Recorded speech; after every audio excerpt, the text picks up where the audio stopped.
So namaste, greetings, and welcome to the Mojosh Magnificent 7 Earth Day special. It is a pleasure having all our Earth saviors and champions of change with us. Over to you, E2.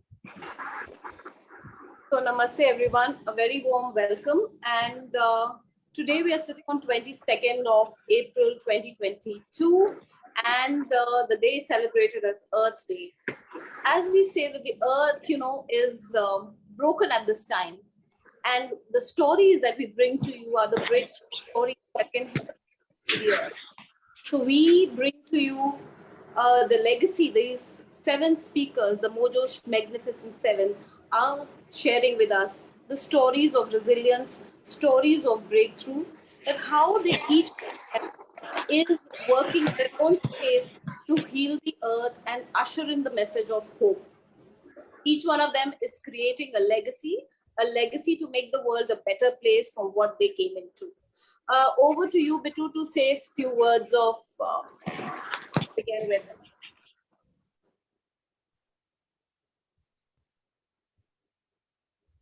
Bitu, you're on mute. I said, thank you very much, Itu. Thank you very much, Jerry. I have so few words to speak because the earth is really the one that does the speaking. I mean, it's one earth, one life, one hope. At this point, all of us, every single one of us and every single ant and every single beetle and every single elephant and blue whale, we've got trials that the biosphere has given us, the trials of life. It's a difficult life, but we're here because all our progenitors managed to ward off the dangers and the threats and everything else, and we are survivors, all of us. We should be very proud of the fact that we stand here as survivors. But these trials of life, sometimes I wonder, Itu, that what is this all about? I mean, what is it that made evolution give us this space between our ears and turned us from bumped up monkeys into human beings that can think of before and present and after and everything else? I just wonder at why this magic took place and why we were selected. Yeah, Bitu, we are going to play a short film to share with everyone the concept of the Mojo Magnificent, about which Jerry is going to tell us all a little bit. Yes, as a tribute to the Earth Day special, I thought we won't play the Mojosh Magnificent 7 film because this is not about broken people. This is about a broken planet. Today, what we are doing is we're trying to make people aware that the planet is more broken because of people who are broken. And the reason I say people who are broken is because most human beings are doing sweet bugger all to do something to preserve our earth, to preserve nature. And a lot of people who are doing it also feel that it's selfless work or altruistic work. And I always say that we are not doing anything selfless or altruistic by preserving the earth, because our own future generations, our own children, our own grandchildren, great grandchildren will live in the same earth. So it's not altruistic, it's selfish. So if we do something to preserve earth, we are doing something to create a legacy of a better future and a better world for future generations, which include our own future generations. And I was moved by this talk by a very young girl. And this talk has significance this year because it's 30 years of this talk. This talk was done at the UN World Assembly at Rio de Janeiro, when a young girl called Severin Suzuki traveled all the way from Vancouver to Rio de Janeiro. And she paid her own ticket fare and everything, and along with 2 of her friends traveled to the UN World Assembly. She didn't really tell the people at the UN World Assembly what she was going to talk to the UN world leaders. And the crux of her message is in one sentence, that if you cannot fix it, don't break it any further, because this earth does not belong to you. This earth belongs to us, the future generation. And Severin Suzuki, who's a globally renowned eco-crusader today, continues her war, continues her fight to preserve and maintain and sustain the earth and sustain our environment. So let's watch the video without further ado. I would request all of you to please put your audios on mute. Please put your audios on mute.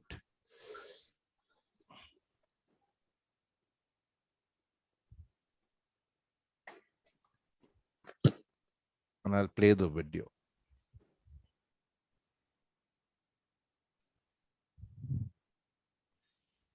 So here we go.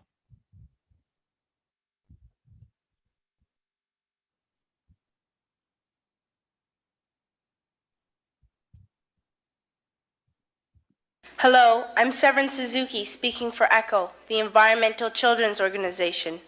We're a group of 12 and 13-year-olds trying to make a difference. We've raised all the money to come here ourselves, to come 5,000 miles to tell you adults you must change your ways. Coming up here today, I have no hidden agenda. I am fighting for my future. Losing my future is not like losing an election or a few points on the stock market. I am here to speak for all generations to come. I am here to speak on behalf of the starving children around the world whose cries go unheard, for the countless animals dying across this planet because they have nowhere left to go. I am afraid to breathe the air because I don't know what chemicals are in it. I used to go fishing with my dad until just a few years ago we found the fish full of cancers. And now we hear of animals and plants going extinct, every day vanishing forever. I have dreamt of seeing the great herds of wild animals, jungles and rainforests full of birds and butterflies. But now I wonder if they will even exist for my children to see. All this is happening before our eyes, and yet we act as if we have all the time we want and all the solutions. You don't know how to bring back an animal now extinct, and you can't bring back the forest that once grew where there is now a desert. If you don't know how to fix it, please stop breaking it. Here, you may be delegates of your government, business people, or politicians, but really, your mothers and fathers, sisters and brothers, aunts and uncles, and all of you are someone's child. I'm only a child, yet I know we are all part of a family, billions strong. In fact, 30 million species strong. I'm only a child, yet I know we are all in this together. In my country, we make so much waste. We buy and throw away, buy and throw away. And even when we have more than enough, we are afraid to share. We are afraid to let go of some of our wealth. I wish I was rich. And if I were, I would give all the street children food, clothes, medicines, shelter, and love and affection. If a child on the streets who has nothing is willing to share, why are we who have everything still so greedy? I can't stop thinking that it makes a tremendous difference where you are born. That I could be one of those children starving in Somalia or a victim of war.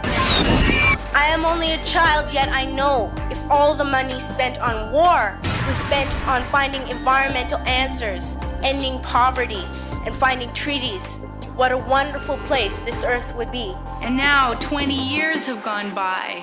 We have not even come close to achieving the sustainable transition that we knew we needed back then. It is clear that the current global meta strategy is to turn everything from nature into profit at a rate and at a scale that dwarfs its opposition. We need nothing short of a massive paradigm shift. At school, even in kindergarten, you teach us how to behave in the world.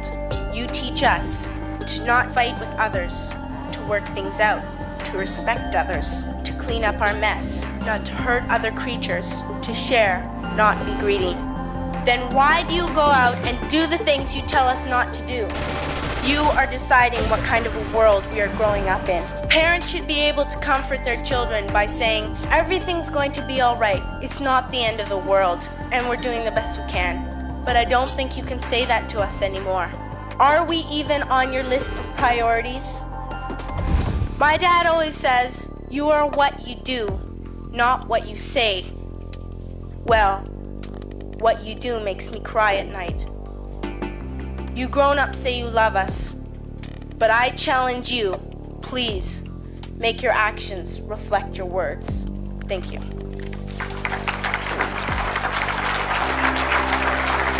We are desperate to hear someone Speak the truth. Speak this message. We need someone to cut through all of the rationalization that we have built up for the destruction of our planet.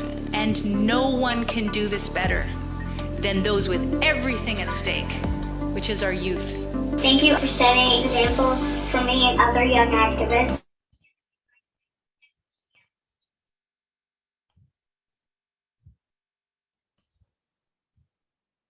So I think let that sink in. Some very powerful messages from Severin Suzuki. 1992, when she was 12 years old. If you don't know how to fix it, please don't break it any further. You speak a lot, you talk a lot, but what you do makes me cry. And I think those words hold true 30 years later, because the world are in denial. They don't even want to accept that climate change is a problem. And I think therein lies the issue. And that is the reason we said, let's put this panel together with all eco-crusaders and champions of change like Bittu Sehgal, Prerna Prasad, Vishal, Funsong Dolma, Sunil Harsana, and Gayatri Raghava. And it's a pleasure to have you with us for the Mojosh Magnificent 7 Earth Day special. All of you are brilliant crusaders, just like Severin Suzuki. And I think, like Margaret Mead says, it's never the many who make a change in the world. It is the few who make a difference in our world. And those are the champions of change that we celebrate in the Mojosh Magnificent 7 stories. So over to you, Itu, to start with our first speaker, which I think is Bittu Sehgal. Bittu, anything that you want to add in response to that video? I think the video stays relevant, and that's the sad part of it, that it stays relevant 30 years later. Yeah, it stays relevant 30 years later. And I just feel that the one thing I'd like to add as the eldest in this group of people that you've chosen is an apology to all the young. I'm 74 years old. I am so sorry that I couldn't convince my generation to stop colonizing you and your future. But the earth will fix itself. It's homeostasis. It will come back. You just have to wait it out, and you have to not do the things we do. You don't have to go out and do a lot. You just have to let nature be and let it do what it has to do, what it's been doing for billions of years. And everything will be all right. I promise you. You just have to understand you're going to suffer a little because we were silly. We were stupid, and I apologize. And Bittu, it's not just your generation at 74, even our generation at 51, I can say we've only been chasing our careers, trying to climb the career ladder, becoming conspicuous consumers. And I think that's another big message in that video, that don't just be conspicuous consumers. Consume what you need. Don't just consume, because you're driven by your wild and mindless desires. And I think that's where we need to course correct. And I hope that the children and the youth of today do that course correction. And I think it's happening because it's not the grown-ups who are making a difference and changing the world. It's the children who are changing the world, whether it's Severin Suzuki or Greta Thunberg now. So over to you, Itu. Thank you, Bittu, for those kind words.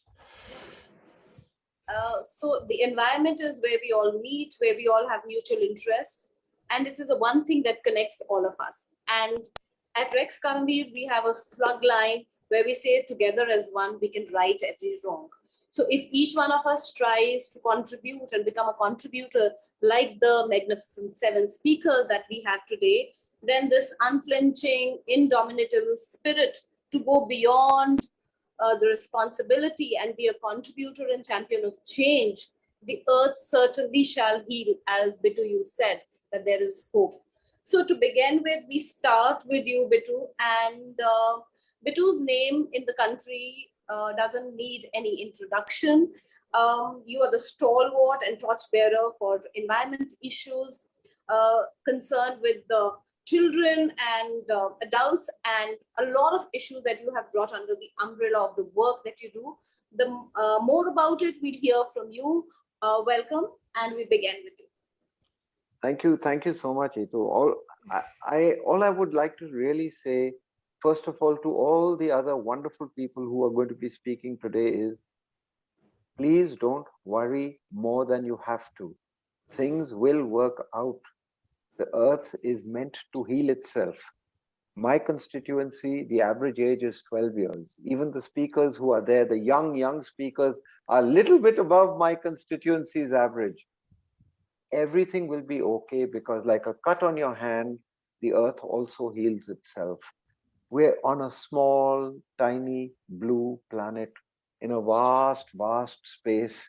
And it just occurs to me that what is it that we want to do? As I said earlier, evolution gave us this gray matter between our 2 ears and made us into pumped up monkeys that can think and act, and every creature except for us. We are the only animals in the whole world that have the technology to waste. There is no other animal, no other species that knows how to waste, forget about wants to waste. So what is it? The search for happiness? Has the search for happiness produced happiness?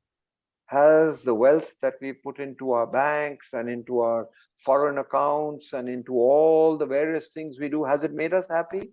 I think the quotient of happiness is definitely going down, and the quotient of the trials of life, which nature had intended to give us, that quotient is rising, because we've set ourselves up. It's like our legs might have been powerful enough to climb a mountain, but if somebody put a 12 kilo, 20 kilo, 30 kilo backpack on you and said, climb the same mountain, the job becomes more difficult. Look, what is happiness is not a rhetorical question. What is happiness is probably, once we understand it, could change the whole world, because there is this thing called the economy. And with Sanctuary, the magazine that I started 40 years ago, one of the things we understood a long time ago is that the economy is a wholly owned subsidiary of the biosphere. The biosphere is this magical thing. It just provides everything that you need. Even when there's right now warming taking place, the earth is beginning to change and chop and change and chop and make sure that it brings things back to normal. Like your temperature goes up to from 98.6 or whatever to 101, and suddenly you'll start sweating or you'll start shivering, and it'll come down, and it's asking to be brought back to normal. So the first thing I want to say to you is, I have actually lived a very magical life. I was born in 1947. Other people fought for my freedom, and I took for granted clean air, clean water, safe food. Pesticides hadn't really arrived, and life was very good. I wish upon all the young people that we see here today, that they just be safe and they be happy. I have no other ambition for you. If my life has a dedication, it's dedicated to the proposition that the children should have the childhood I had. I was very fortunate. Sadly, as we've grown up, these elevated minds of ours, they have turned into these four horsemen of the apocalypse: ignorance, arrogance, avarice, apathy.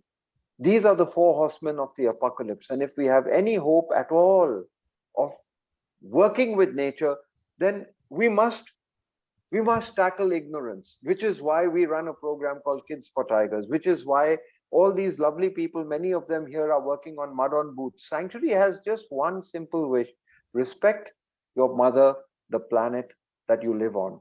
Respect the biosphere. And ignorance is certainly, as many people have said, conservation is 10% science and 90% communication, which is what you're doing right now, Itu, you and Jerry. The second thing I would say is, please dispense with arrogance. You are not larger than the biosphere. You are not stronger than me. And Darwin said it so beautifully. He said, survival, it's not the strongest that will survive. It's not the most intelligent that will survive. It will be the most adaptable. Are we adaptable? We need to ditch arrogance in order to be adaptable. I will adapt to the environment. Don't change the environment to adapt to me. A third horseman, avarice. I want this. I want to eat more. I want to go more. I go into a buffet, and suppose I start picking up everything and putting it into my plate. My plate is spilling over. My shirt is getting dirty, but I still want more, and I want more, and I want more. That is what is happening in the world today. Nothing is enough. And the fourth horseman, apathy. Oh, it doesn't matter. It's not going to happen to me. It's going to happen to you. It's going to happen to the rich. It's going to happen to the poor. It's going to happen to the north. It's going to happen to the south. It's going to happen to the thick, it's to the thin, to the male, to the female, to everybody. What is going to happen? You heard what that lovely, lovely girl said, Suzuki, Severance, that if it ain't broke, don't fix it. We don't know how this planet works. At least let us have the humility to understand that, look, the rain falls. The plants pick up that from the roots, it picks up that beautiful living liquid and it sends it up. The sun shines, the leaves share with every single last rootlet all that it can get from that. It's called photosynthesis. And that is what climate change is all about. We've taken 4,000-year-old, 4 billion-year-old sunshine, which now we call oil, coal, gas, and we're turning it and we're putting it up into the atmosphere. 0.04% is carbon dioxide. That's what it's meant to be. But even that little bit more that we are putting up, supposedly a little bit more, we've crossed 420 parts per million of carbon dioxide. How do we bring it down? There's a simple way. Jerry spoke about planting trees. Let me tell you, the best tree planters in the world are the butterflies, the birds, the bees, the tigers, the deer, the monkeys. We have a small lecture for children called Oh Shit. And when an elephant shits that much shit, there's a buffet. The jungle says, oh, breakfast has arrived. So all the little creatures come, the beetles, this, and they turn it back into food. And all the fungi come back and they feed the plant. And it's not, don't ever, ever believe an adult who talks to you about, we are so good, we will turn our factory into cradle to grave, we look after it. Cradle to grave? Nature doesn't know what cradle to grave is. Nature only knows what cradle to cradle is. And that is the magic. Leave it alone and it'll come home wagging its tail behind it. Please, I want you to know this. I want you young people who are going to be speaking after me to know this. It is your planet. It knows how to fix itself. You don't have to be the doctor and go out and say, I will do this, I will put up this, I will do this and this. Just say what you will not do. I will not hack down ecosystems. I will not let species die. The pandemic came because of the wildlife trade, because of the destruction of the ecosystem. Everything, AIDS, SARS, MERS, Ebola, swine flu, bird flu, mad cow disease, all these things came because of our avarice, our ignorance, our apathy. And I think that I would bless you children, and I would say, everybody under the age of 30, 35, 40 is a child as far as I'm concerned. Please let me tell you, it will be all right, but it won't be all right if you follow our footsteps. We're good people amongst us, many of us. We're trying to work with you, and I think I've taken more than my 9 minutes, so I will stop here, and I will say to you, please let yourself take a deep breath and understand, when you took that breath, you were fed by a plant. And when you exhaled, you fed the plant. That's a partnership that should never be broken. Thank you very much. Thank you, Bittu, for sharing your thoughts. And we have a lot of people in the audience who've joined us on Facebook Live. Thank you for joining us for the TMM7, the Mojosh Magnificent 7 Earth Day special. Great thoughts and insights being shared by Bittu. Yes, I completely agree with you that there can be no better tree planters than the bees, the birds, the monkeys, of course, who are our ancestors, as per Darwin's theory. And yes, it's about moving from arrogance to adaptation. We need to adapt. We need to adapt to the concept, to the mindset of understanding that we have to fulfill our responsibility as human beings to preserve the earth and create a legacy of a better earth for future generations. So thank you so much, Bittu Sehgal, for all your thoughts, and thank you for all the great work that you do with the Sanctuary Foundation. Over to you, Itu. Yeah. Thank you so much, Bittu, for enlightening us on very simple things that we can do to help the earth and resurrect it. And at Rex Convey, we talk of I change to change. The change starts from me. And if I become the champion of change or show the change, then that's what I'm contributing to do it for the earth. And with that, we come to Gayatri Raghava, who's the Environment Education Consultant at UNEP and Eco Literacy Initiative creator. And Gayatri is working with children.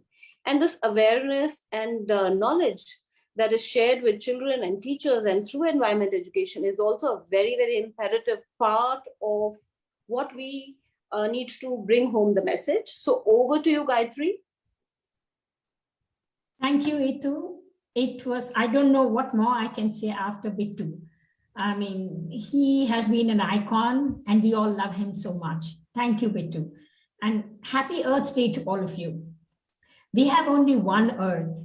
Let us invest all our efforts, love, nurture, and share this only home with the diversity that it supports. Before I begin my talk, I would like to thank Rex Karamveer, Itu, all of you for giving me this opportunity to share my story on this very, very special day. My story is no different than all those environment educators, scores of them who are there all over the globe.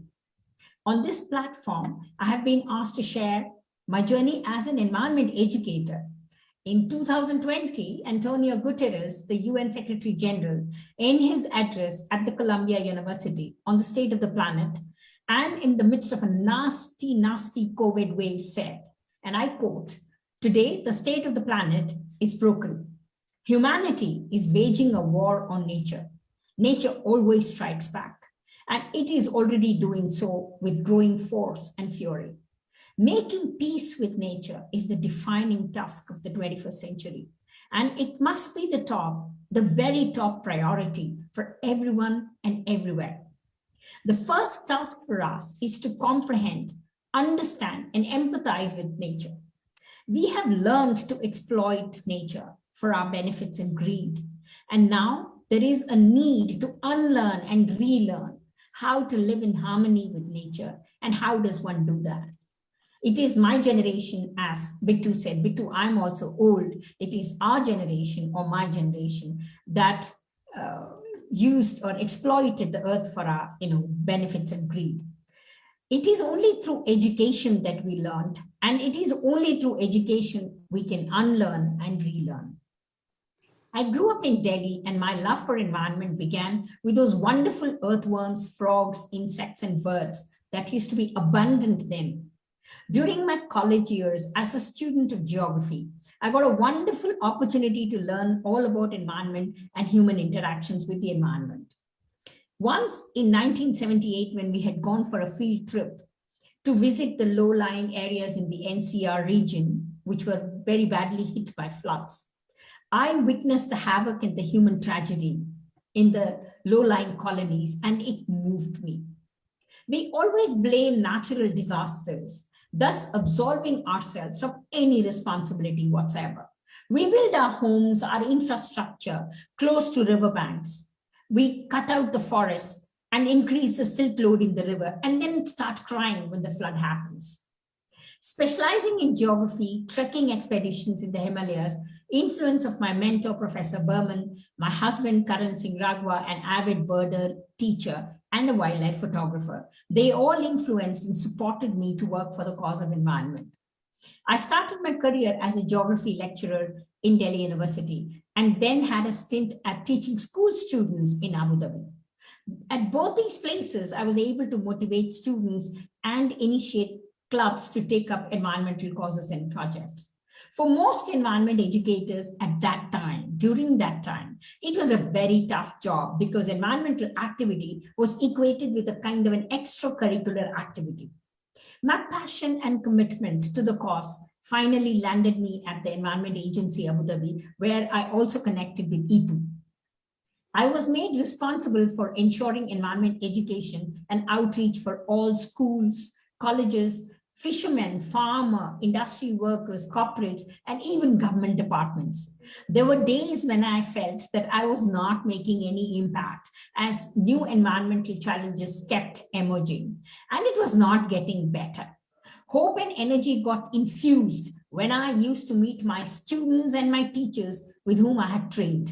Many of them either took up environmental careers or ensured that their children and students grew up with sound environmental values. They stood as a testimony to the fact that environment education actually works. Each day till now, There is a constant fight to ensure that environment education must be taken seriously. The problem is, most decision makers, even today, only pay lip service to the cause of environment. Most of our funders want a very quick fix. It takes a generation of investment and support to impart knowledge, change perceptions, and thought that we are a part of environment and not apart from environment. I am sure most environment and environment educators would agree with me that there is one thing that keeps us all rooted to the cause of environment protection. These are our field experiences. The touch and feel of the earth and the life forms is transformational. Once during my trek in the Himalayas, me and my trek mates, this was very, very early on in the late 70s, we ran out of water and got lost. 2 guters helped us get water and find our way back. That day, I realized the importance of water and appreciated and acknowledged the importance and the worth of traditional and indigenous knowledge. Several such experiences shaped me as an environment educator. I would say, as a matter of fact, each one of us is actually an environment educator. All it takes for us is to love the environment. I think all the 7 of us here do love it. Baba Diom, the Senegalese environmentalist, used to say, and I quote, "We will always preserve and protect only what we love. And we love only when we are taught or get an opportunity to learn." While I have talked to you both on environment education and about environment educators, I would like to spotlight on a few of the initiatives I helped design, develop, and implement. Envirospelathon was an interactive eco-literacy program that I helped develop and implement in the UAE. The program ran for a full 15-year period and targeted a generation of young people who learned to grow up with knowledge and a love for environment. My litmus test has always been, can we identify the tree and the bird that we see every day? You will be surprised, many of us don't. I am proud to say that many of my Envirospelathon students took up environmental studies in the university level and became environmental professionals. Another defining experience that I would like to share with you are the ecology trips to the desert, to the mangroves, and to the sea that I used to conduct with students. Teams of students would come to camp with me for 2 days in a desert where I would teach them desert ecology and survival skills. The first day, they hated me because I made them walk a lot, conducted field surveys with very limited water supply. When the second day came, they did not want to go back. It is important that environment education should not only be about awareness building. It has to be action driven and strive for behavior change. The Sustainable Schools and Campus initiative that I helped start and implement in Abu Dhabi works till today. Under this program, educational institutions had to ensure the inclusion of sustainability into their teaching and learning methods, their school operations, reach out to the community and build it into school culture. Gone are the days when you would organize a drawing or a poster or an essay writing competition to talk about environmental issues. Youth of today want action and change on ground. They are not satisfied anymore with just talk. I came back to India wanting to give something back to my community and work for my home country. I joined UNEP India as a consultant. I work with all youth. One of the projects that I lead and I'm particularly proud of is the Tighterner Plastic Challenge. It is a global initiative that engages youth towards the use of single-use plastic. Till today, 330,000 youth from India have joined this challenge, and the stories that I hear from the participating youth reinforces my belief in environment education. Sneha Shahi, our Tighterner champion from Vadodara, cleaned up a rivulet behind her college and brought back crocodiles and flapjack turtle, which not many knew existed there. Abhishek Mani from Azamgarh cleaned up the drains running parallel to his school, clogged with plastic, into which students often fell and got hurt. Mansi Thakur and Jayadeep, who cleaned up Mahua Beach in Gujarat of the plastic litter as they wanted the green turtle to come back for nesting. Rituraj, a scout leader from Bihar, who has vowed to make Bihar plastic mukt with his band of plastic warriors in each and every school. Environment education does not only result in positive environmental action, but also heals us as people. It makes us empathize with other humans and other life forms. Once I witnessed a miraculous change in a young boy who had an accident due to which he had become disassociated and non-communicative. When he got to interact with nature and animals in the wild during his school field trip with me, he started talking and became communicative. Never underestimate the power of nature. I would like to end my talk with a very urgent call for action. We grapple with our issues of exclusion, disparity, diminishing GDP, inequity. But let us remember, climate change, loss of biodiversity, and pollution are much larger threats to our existence. But as Bittu Saigal says, hope lives because nature will correct itself. But my point is all crises, issues, whether be it economic, psychological, gender related, social or culture, stems from the way we treat our environment. But you know what? We're still not responding. It is like this COVID thing. Till it does not hit you, you do not care about precautions. By 2024, we will be up for another election. By 2024, there is a good chance that global temperature will temporarily rise to 1.5 degrees, giving us a taste of what is to come. While we gear up for our election, let us remember to vote only for those who put our planet first. Let us make environment education a national priority. Remember that we have only one planet. There is no planet B. With that, I would like to say thank you to all of you for giving me this opportunity. Thank you, Gayatri ma'am. Brilliant insights shared in that short talk. And I like what you shared about what Anthony Guterres said, that we must make peace with nature. I think it's time to do that. And we must live in harmony with nature. You know, unfortunately, we all learn to be independent and become consumers and career climbers, but we are not learning interdependence, nor are we learning harmonious coexistence. Not just harmonious coexistence with fellow human beings, but with all living beings and nature, because we are a product of the nature that we live in. I also like the thought that you shared that most business people, most politicians are focused on lip service when it comes to the environment. It's become like CSR, right? It's mostly lip service or corporate communication. I mean, the intent and the seriousness of intent to do good and do right is missing, right? So it just becomes a corporate communication kind of, media buzz, which is created by most companies, including politicians around the world. And I think that needs to stop because we are setting the wrong examples for the children and for the youth. I really like the thoughts that you shared about how we need to make environment education very, very essential in schools and college, because in most schools and college, especially in our geography in India and in the American culture, the education system only focuses on making us into career mules, as we call them, and consumers, people who consume more, own more, need more, want more and desire more. So we become good consumers for all the brands who sell to us because of the lack of self-esteem. And I think the reason we say that most people are broken is because one of the biggest things missing in the human space today is self-esteem.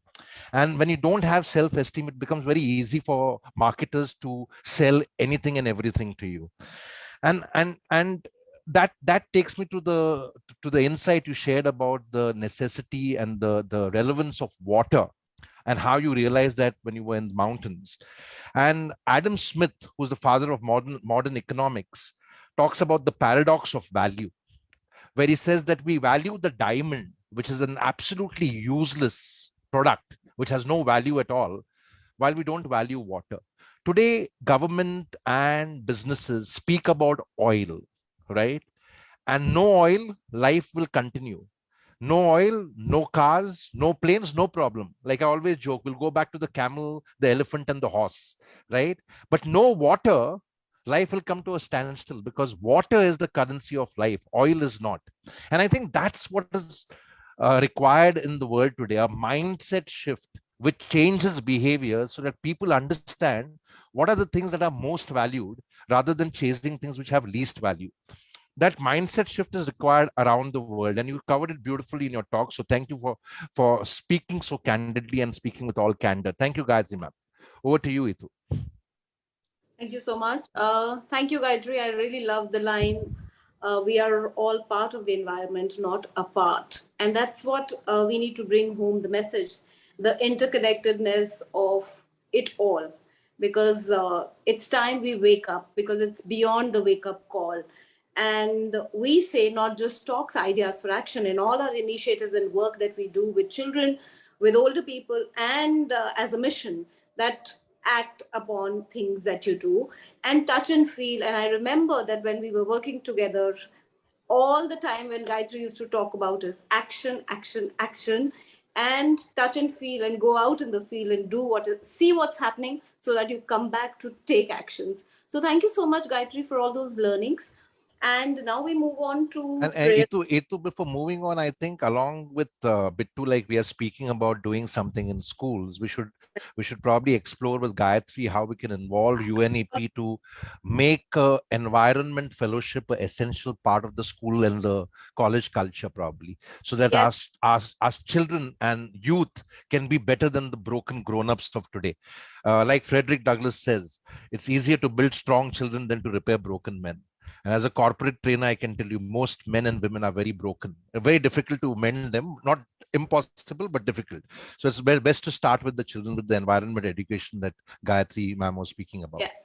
So we've already on those lines we have started that conversation, Jerry, and Yeah. Gayatri and I, we are certainly going to take it forward, and we'll touch upon that later. And Gayatri, yes, we need to bring collaborate to work for a better universe.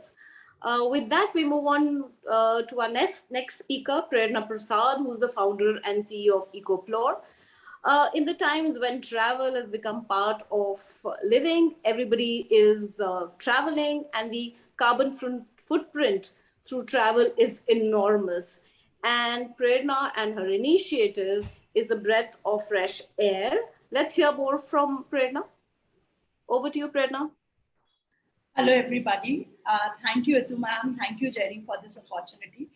I want to continue with that Jerry's line that water is the actual currency of life.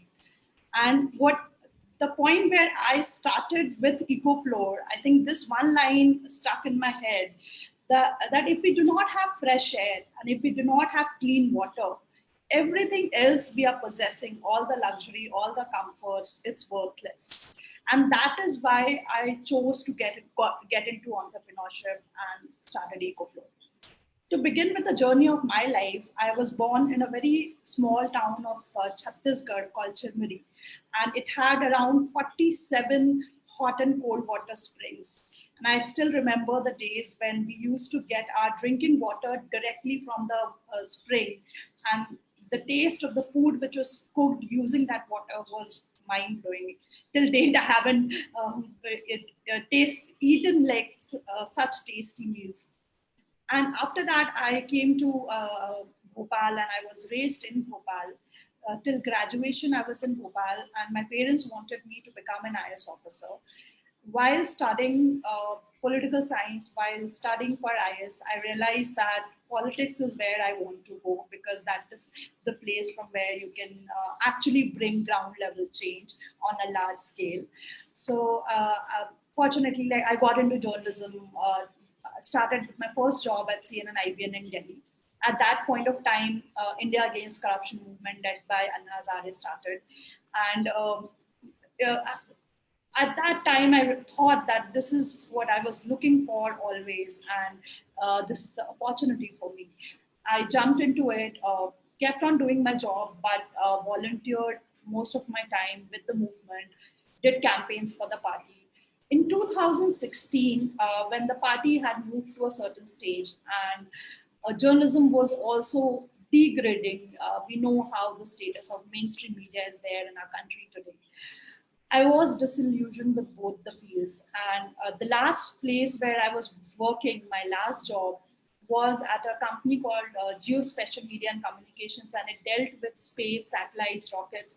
And there I got to know that we're not just polluting planet Earth, but we haven't even left the universe.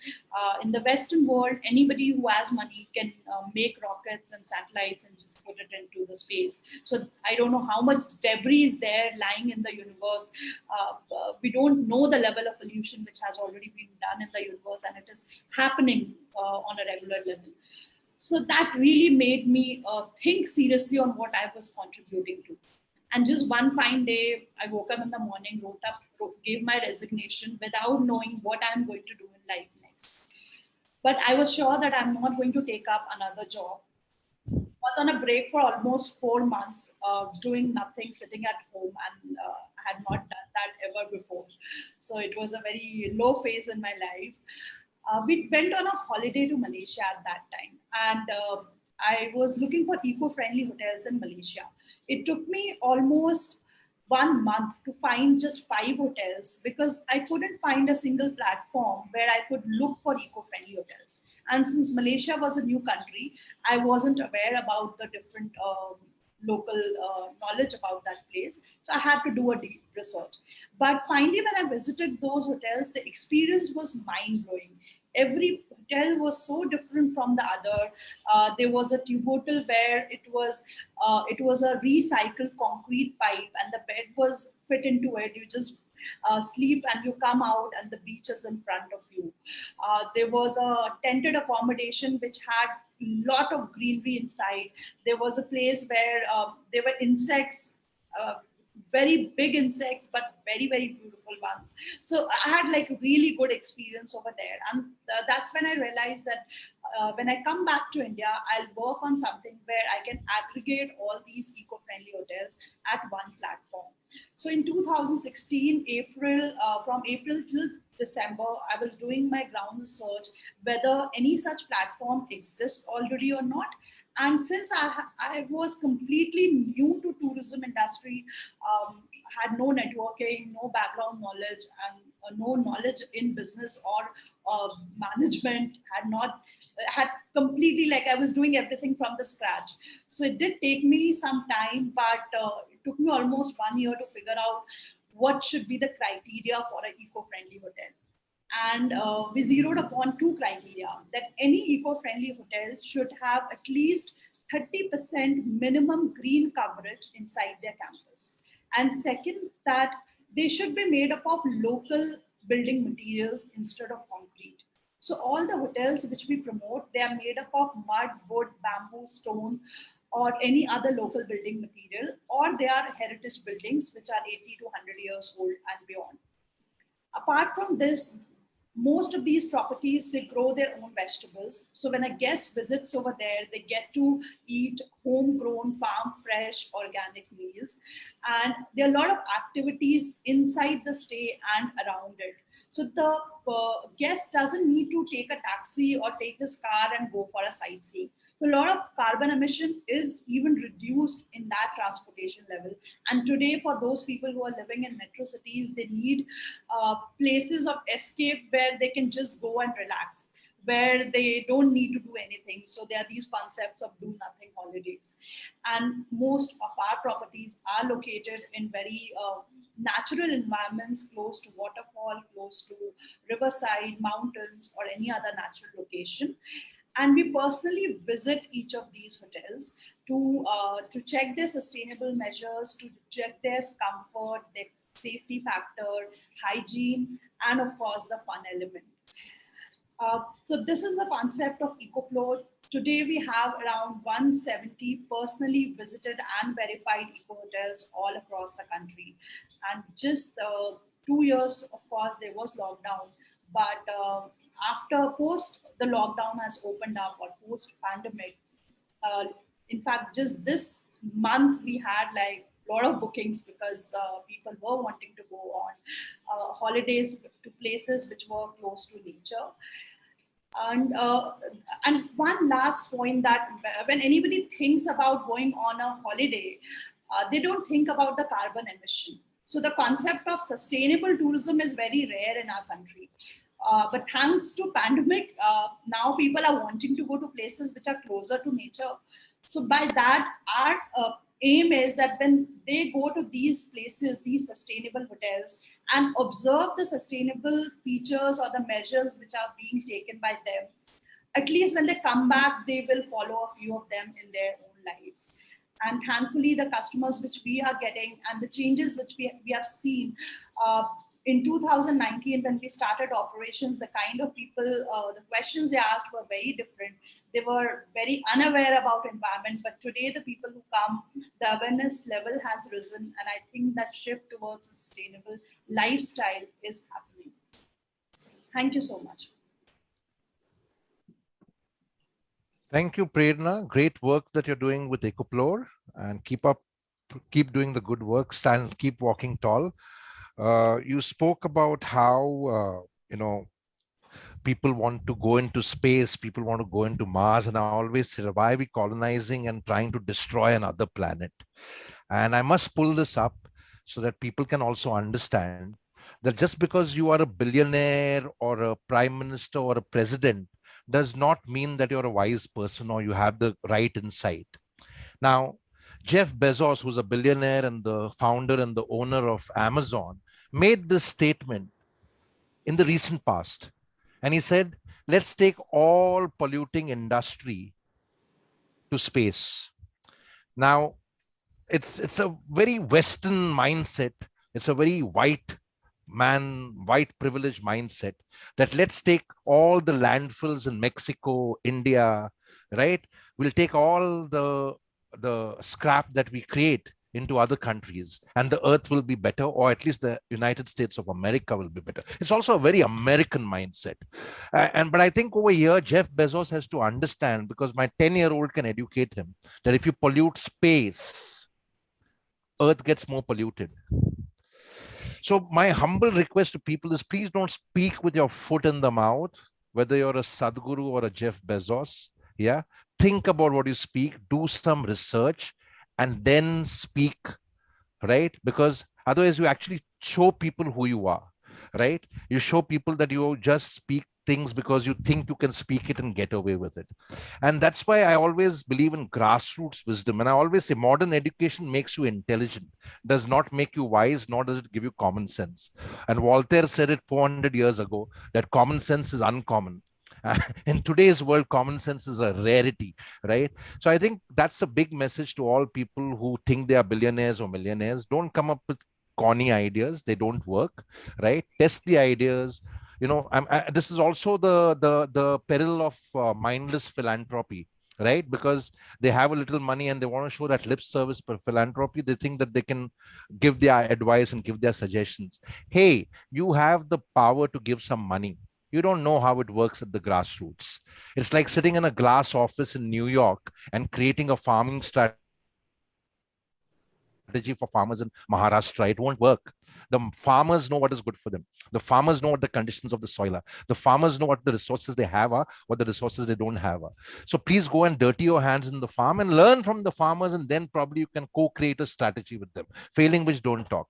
So thank you, Prerna, for highlighting that, and thank you for all the great work that you're doing with Ecoplore. Over to you, Itu. Thank you so much, Prerna. You threw a great light, and your work is talking about global, local. That that should be the flavor of your life, that local everything, and that will help in sustainability. And thank you for sharing this story of hope with us. And now we move on to Funsong Dolma. She's a conservationist, a botanist, and also a ray of hope, who has brought in balance in the highest terrain in the world. She is working at Leh. And आगे की story हम फुनसोंग डोल्मा से ही सुनेंगे. Over to you, Funsong. Thank you so much, Jerry. Thank you so much, Itu. यहाँ पे जुड़े जितने भी लोग हैं हमारे साथ आज जो जुड़े हैं, उन सबको मैं आज पृथ्वी दिवस है, अर्थ डे के शुभ उपलक्ष्य पर हार्दिक शुभकामनाएं देती हूँ, और ये कहना चाहती हूँ कि हमारी छोटी सी भी छोटी कोशिश हमारी पृथ्वी को बचाने के लिए बड़ी साबित हो सकती है, और ये हमारा कर्तव्य है कि हम अपनी पृथ्वी की रक्षा खुद करें. तो मैं फुनसुक डोलमा ले लद्दाख से सबको मेरी तरफ से नमस्ते जुले एंड हेलो। मैं उसी ले लद्दाख से हूँ जहाँ 1962 में भारत और चीन का युद्ध हुआ था। उसी लद्दाख से हूँ जहाँ 1999 में भारत और पाकिस्तान का युद्ध हुआ था। और मैं उसी लद्दाख से हूँ जहाँ थ्री इडियट्स और जब तक है जहाँ जैसे बड़े बड़े फिल्मों की शूटिंग हुई है। मैं ऐसा इसलिए कह रही हूँ आप लोगों के सामने क्योंकि मुझे लगता है यहाँ जितने भी लोग जुड़े हुए हैं उन्होंने लद्दाख के बारे में ऐसा ही सुना होगा। पर मैं उस लद्दाख से बिलोंग करती हूँ जहाँ की क्लाइमेटिक कंडीशन अपने आप में ही अद्भुत है। यहाँ का समर में जो गर्मियों में जो तापमान रहता है वो 35 डिग्री सेल्सियस तक जाता है और गर्मियों में कड़ाके की ठंड पड़ती है और यहाँ पे जो तापमान है वो -40 डिग्री तक भी गिर जाता है। यहाँ के गांव में कुछ ऐसे लोग बसते हैं जो अभी भी नोमैडिक लाइफ जी रहे हैं और अपने लाइवलीहुड के लिए, अपने सोर्स ऑफ इनकम के लिए अपने लाइफ स्टॉक पर डिपेंड है। और ये वो लद्दाख है जहाँ world most finest fibre pashmina grow होता है इन्हीं लाइफ स्टॉक से। और यहाँ के ऊंचे ऊंचे पहाड़ों में ऐसे हाईली मेडिसिनल वैल्यू और थ्रेटन प्लांट्स देखने को मिलेंगे और ऐसे ऐसे अद्भुत वाइल्ड एनिमल्स मिलेंगे आपको जिनको देखने के लिए दुनिया के अलग अलग हिस्सों से लोग यहाँ पे आते हैं। तो मैं उसी लद्दाख के एक छोटे से गांव निमो की रहने वाली हूँ। मेरा बचपन मेरे दादा दादी के साथ, नाना नानी के साथ, उनके गांव में, उनके भेड़ बकरियों के साथ, उनके जंगलों में, उनके खेतों में बीती है। बचपन से ही मेरा लगाव पौधे में रहा है। मैं हमेशा उनसे उन पौधों के बारे में, उन जंगली पौधों के बारे में उनसे पूछा करती थी, उनसे बात किया करती थी। मैंने हमेशा देखा है कि वो लोग वहाँ के जंगली पौधों को इकट्ठा करते थे और उनसे एक पौष्टिक और स्वादिष्ट व्यंजन बना के वो खुद खाते थे और हमें भी खिलाते थे। इससे मुझे पता चल जाता था कि वहाँ जितने भी जंगली पौधे हैं कौन से ईडेबल्स हैं, कौन से जंगली पौधे हम खा सकते हैं और कौन से ऐसे पौधे हैं जो पॉइजनस हैं। इसी तरह वो लोग उन पौधों को इकट्ठा करते रिलीजियस पर्पस के लिए, मेडिसिनल पर्पस के लिए। तो इसी तरह मेरी रुचि पौधों में बनी रही। मेरे जो दादू थे, मेरे दादाजी थे, वो मुझसे हमेशा एक बात कहा करते थे कि हम प्रकृति पर निर्भर हैं और प्रकृति हमारे ऊपर। हम जैसा व्यवहार प्रकृति के साथ करेंगे वही व्यवहार प्रकृति हमारे साथ करेगी। और इस बात के कहने पर मैं हमेशा उनसे पूछती, अगर ऐसा है तो हम प्रकृति को क्यों नष्ट कर रहे हैं, क्यों उनके उगे हुए पौधों को हम ऐसे खा रहे हैं, ऐसे उनका उपयोग कर रहे हैं। तो वो हंसकर मुझे जवाब देते कि हाँ, हम ऐसा कर रहे हैं पर एक नियम के अंदर, एक लॉ के अंदर। और वो चाहते थे कि वो हमेशा बोलते थे इस नियम को हमने आज तक ऐसे ही रेगुलर रखा है और हम चाहते हैं कि आने वाले जो जनरेशन है, जो तुम लोग हो, इन नियमों को समझे। बचपन में थी, छोटी थी मैं, नियम के बारे में समझ तो नहीं सकती थी, पर आगे जाकर मुझे पता चला कि वो लोग किस नियम के बारे में बात कर रहे थे। वो लोग उन जंगली पौधों को इकट्ठा करते थे पर कभी उन्हें पूरी तरह अपरूटिंग नहीं करते थे, उन्हें जड़ से नहीं उखाड़ते थे। वो अपने जानवरों को उन्हीं पौधों के बीज चराने ले जाते थे ताकि उनके जानवरों द्वारा सीड डिस्पर्सल हो और नेचर में बैलेंस बना रहे। इसी तरह मेरे बचपन उन्हीं के संदेशों के साथ उन्हीं के बीच गुजरा। तो स्कूलिंग के बाद मैंने अपनी ग्रेजुएशन थी वो BSc Jammu women's college Gandhinagar से की। आफ्टर बीएससी ग्रेजुएशन दूसरों की तरह मैं भी चाहती थी कि मैं पीएचडी करूं, एमएससी करूं, बड़े बड़े रिसर्च वर्क करूं, पर कुछ कारणवश ऐसा हुआ नहीं। मैंने एक एनजीओ, नेचर कंजर्वेशन फाउंडेशन एक एनजीओ है, उसमें as a field program associate मैंने काम किया। तो नेचर कंजर्वेशन फाउंडेशन का ज्यादातर काम कंजर्वेशन बेस्ड था, ज्यादातर उनका फील्ड वर्क रहता था और मुझे ज्यादा समय घर से बाहर रहना पड़ता था। तो क्या था, लोगों ने बात करना शुरू कर दी कि लड़की है, अकेली लड़की कहाँ जाती है, क्या करती है, ऐसा क्या काम करती है कि वो घर वापस नहीं आती है। सो कॉल्ड सोसाइटी के तानों से मैं लड़ रही थी। तो पर एक जज्बा था, एक काम के लिए, कंजर्वेशन के लिए। तभी मेरी मुलाकात नेचर कंजर्वेशन फाउंडेशन में डॉक्टर प्रणब त्रिवेदी से हुए। उनको यहाँ की लोकल फ्लोरास के बारे में बहुत नॉलेज थी, तो उनकी मदद से मैंने फ्लोरास को लेकर स्टडी करना शुरू कर दिए और फ्लोरास के ऊपर मैंने काफी रिसर्च किया। एक कहानी आप सबके साथ शेयर करना चाहती हूँ इन्हीं फ्लोरास को लेकर। एक बार मैं यही फ्लोरास को स्टडी करते करते हुए खरदुंगला पास जा पहुंची, जो दरातल से 18,000 फीट की ऊंचाई पर है, जिसे हाईएस्ट मोटेबल रोड कहा जाता है। वहां पर मैंने स्टडी करते हुए देखा कि वहां कुछ ऐसे पौधे थे जो बिल्कुल ही क्रिटिकल इंडेंजर स्पीशीज में आते हैं। उनकी संख्या वहां पर गिनने पर सिर्फ 3-4 थी। तो काफी देर हमने वहां बिताए, पर हमने देखा कि वहां उसी पौधे के बीच एक रेखा खींची गई थी, एक सफेद रंग की रेखाएं खींची गई थी। पता करने पर पता चला कि वहां पे ओएफसी के तार बिछ रहे थे, लाइंस बिछ रहे थे और बुलडोजर उस जगह को नष्ट करने वाली थी। तो बहुत दुख हुआ ये देखकर। हमने काफी देर उस बुलडोजर के जो चालक थे, जो ड्राइवर थे, उनसे काफी बात की, उनसे काफी रिक्वेस्ट की, काफी बहस भी हुई, पर उन्होंने कहा कि उनको ऊपर से ऑर्डर्स हैं, वो कुछ नहीं कर सकते। बहुत ही भारी मन से हमें वहां से वापस जाना पड़ा। हाँ, पर कुछ हम ऐसा, हाँ, भारी मन इसलिए था क्योंकि हम उस समय उनके लिए कुछ कर नहीं पा रहे थे। तो 2 महीने बाद हमारा फिर उसी जगह पर आना हुआ और ये देख बहुत हैरानी हुई कि वो पौधे अभी भी उसी जगह पर थे। उस बुलडोजर चालक ने ओएफसी लाइन को थोड़ा सा डाइवर्ट कर आगे से खुदाई कर दी थी। सो ये देखकर काम बहुत ही लाइक छोटा था, पर उसका जो इम्पैक्ट था, एक कंजर्वेशन का मायने, हम अक्सर क्या करते हैं, कंजर्वेशन के बारे में बात करते हैं, सुनते हैं, पढ़ते हैं, पर कंजर्वेशन का जो रियल मायने था वो हमें देखने को मिल रहा था। सो मेरा फोकस, जो मेरी रुचि थी, वो ज्यादातर वाइल्ड फ्लोरा में थी और वाइल्ड फ्लोरा का यहाँ लेह लद्दाख में ऐसे बहुत सारे चैलेंजेस हैं वाइल्ड फ्लोरा को लेकर। यहाँ के जो यूथ है, जो यंगस्टर है, जो स्कूल के स्टूडेंट्स हैं, वो अवेयर नहीं है यहाँ की फ्लोरास को लेकर, इनकी इम्पोर्टेंस को लेकर, इनके कंजर्वेशन को लेकर। ऐसे बहुत सारे चैलेंजेस हैं, जैसे यहाँ के फ्लोरास को लेकर ओवर एक्सप्लॉइटेशन हो रहे हैं। एज अ मेडिसिनल पर्पस उन्हें बहुत ही लार्जर स्केल पे यूज किया जा रहा है। एज अ रिलीजियस पर्पस उन्हें बहुत ही लार्जर स्केल पे यूज किया जा रहा है। इसी तरह हैबिटेट डिस्ट्रक्शंस हो रहे हैं आर्मी के सेटलमेंट के थ्रू, ह्यूमन सेटलमेंट के थ्रू।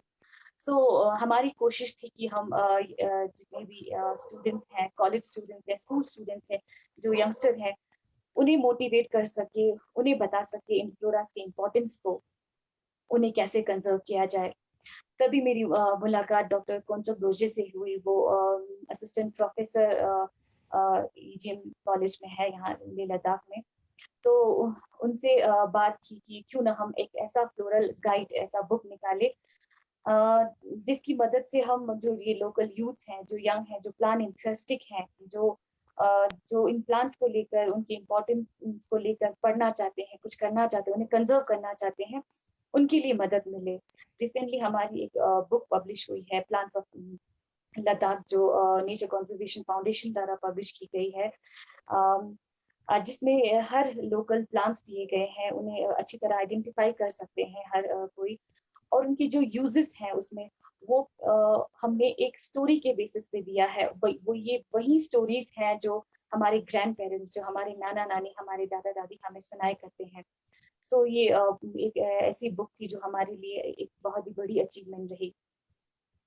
कंजर्वेशन का वर्क चलता गया, डिपार्टमेंट भले ही चेंजेस हुए।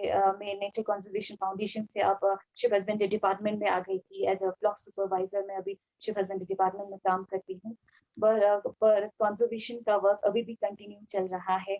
अभी भी पास्चर्स पर स्ट्रेस ना पड़े, इसलिए हम पास्चर स्टडी कर रहे हैं, पास्चर मैपिंग्स कर रहे हैं।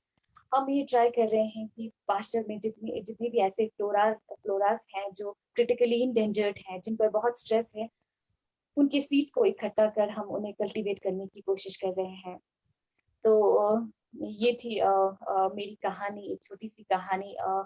पर मैं अंत में ये कहना चाहती हूँ कि हम हमेशा सोचते हैं कि हम दूसरों में बदलाव लाए, कंजर्वेशन के फील्ड से हो या किसी और फील्ड से, पर दूसरों के मन में बदलाव लाने से पहले हमें खुद बदलना होगा.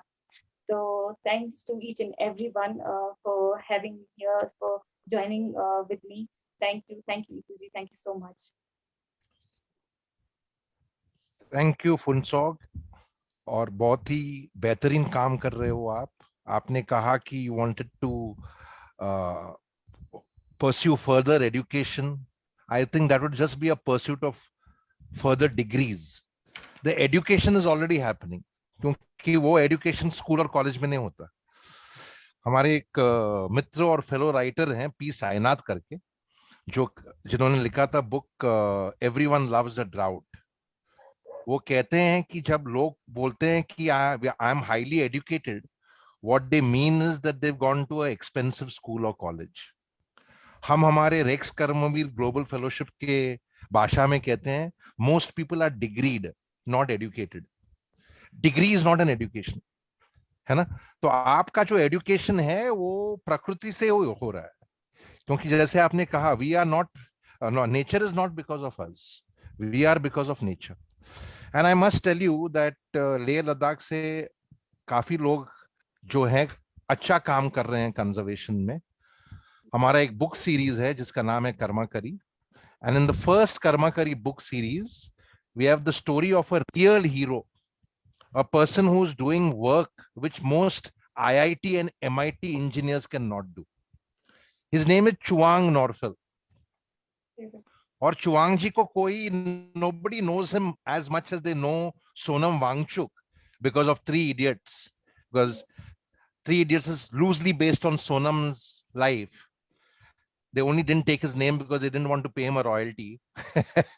That's how Bollywood works for you, right? But it is based on Sonam's life, but Sonam's inspiration. And Sonam learned all his work like an Eklavya from Chuang Norfel. And Chuang Norfel was a low-grade public servant working in PWD, learned how to make artificial glaciers on his own. उन्होंने अपने आप पढ़ा, कोई IIT engineering college से नहीं पढ़ा, है ना. He has खुद की सीख है, और उससे उन्होंने मतलब ग्लेशियर्स बनाना शुरू किया, क्योंकि काफी प्रोफेसर्स ऑफ इंजीनियरिंग बताएंगे आपको कि glaciers are a natural phenomena, they can not be made artificially. पर चुआंग ने करके दिखाया, क्योंकि उनको इंजीनियरिंग के लॉज नहीं आते हैं. And then Chewang became a inspiration and a प्रेरणा for Sonam Wangchuk. So lot of good work happening because of people like you, because of people like Sonam, because of people like Chuang in Leh Ladakh, and I think that work should be showcased to the world. Chuang Norfel's story now through the book has gone far and wide, and he's a case study in many colleges, and many brands are also now making videos of him and calling him the Iceman of India. So that's what. So thank you so much for all the good work that you're doing, Funsong, and very inspiring story. Don't let what people speak about you, because they don't understand the work that you do, because they are just involved in their 9 to 5 routine. They speak the same way about Greta Thunberg also. तो आप अपने काम पे लगे रहो. Stay on your path and create your own path. Don't worry about what people speak. It's a very old song. कुछ तो लोग कहेंगे, लोगों का काम है कहना, छोड़ो उनको. Okay, over to you. So thank you so much, Funsung. You are a grassroots level worker. You're working on the, dirting your hand in the soil, and you really know what it is to bring that balance that human and nature needs. So this awareness that we can create the balance and we can coexist harmoniously is what people like you, educators like you, are bringing. And at that point, before we move to the next grassroots level, I would like to just read out one very little thing that I came across a day before yesterday. It says, वो भारत की अनपढ़ पीढ़ी जो हम सबको बहुत डांटती थी, कहती थी नल धीरे खोलो, पानी बदला लेता है, अन्न नाली में ना जाए, नाली का कीड़ा बनोगे, सुबह सुबह तुलसी पर जल चढ़ाओ, बरगद पूजो, पीपल पूजो, आंवला पूजो, मुडेर पर चिड़िया के लिए पानी रखा है कहीं, हरी सब्जी के छिलके गाय के लिए अलग बाल्टी में डालो। अरे कांच टूट गया है, उसे अलग रखना, कूड़े में बाल्टी में डालने पर कोई जानवर मुंह में डाल देगा। ये हरे छिलके कूड़े में किसने डाले? कहीं भी जगह नहीं मिलेगी। यह पीढ़ी इतनी पढ़ी लिखी नहीं थी, पर्यावरण की चिंता करती थी। हम 4 किताबें पढ़कर उस पीढ़ी की आस्थाओं को कुचलते हैं और धरती को विनाश के कगार पर ले आए हैं। So the generational knowledge that we all have been sitting on is something that we need to carry forward. And nature's intelligence is the generational knowledge that we talk of. So we can never ever go past that. With that, we come to our next speaker, Sunil Harsana, who is trying to bring home the message of urban forestation. जंगल पहले था, फिर cities बने और फिर शहर बने, और उनको उनकी महत्वता और उनकी इम्पोर्टेंस को कभी भी नकारा नहीं जा सकता। So over to you Sunil, बताइए कि आप कितनी जुनून से काम कर रहे हैं मांगर फॉरेस्ट में। Over to you Sunil.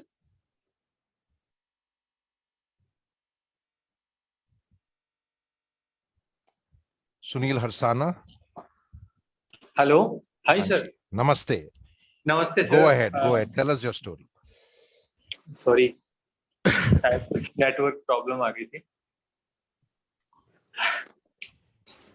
सबसे पहले तो यहाँ पे जितने भी लोग मौजूद हैं, काफी सारे यहाँ पे लोग हैं, मतलब आप लोगों को सभी लोगों को बहुत बहुत धन्यवाद कि मुझे ये प्लेटफॉर्म या मेरे काम को इस लायक समझा गया कि मैं यहाँ पे अपनी स्टोरी बता सकता हूँ। जनरली मेरी जो स्टोरी थी वो इंस्पायर जो मेरी ये जर्नी है कंजर्वेशन की, वो शुरू होती है अरावली से। तो बेसिकली अरावली, जिसे कि दुनिया की सबसे पुरानी पर्वत श्रृंखलाओं में से एक माना जाता है और बहुत महत्व रखती है हमारे देश के लिए, क्योंकि कहते हैं कि जो हमारा जो नॉर्थ इंडिया का जो खासकर गंगेटिक प्लेन वाला जो बेस है, वो डिपेंड ही अरावली के ऊपर करता है। अगर अरावली बीच से हट जाए तो इसको मरुस्थल बनने में बिल्कुल टाइम नहीं लगेगा। इसके साथ ही 300 से ज्यादा वनस्पति, 250 के लगभग पक्षी और 30 के आसपास जो हैं मम्मल स्पीसीज के अलावा सैकड़ों स्पीसीज इंसेक्ट वगैरह जो यहाँ पे इसमें रहते हैं। इन सबको को रिहाइश प्रदान करने की वजह से इसका इकोसिस्टम में भी बहुत इम्पोर्टेंस है। और ये मेरा लग था कि यही अरावली कहीं ना कहीं से मेरी इंस्पिरेशन बनी।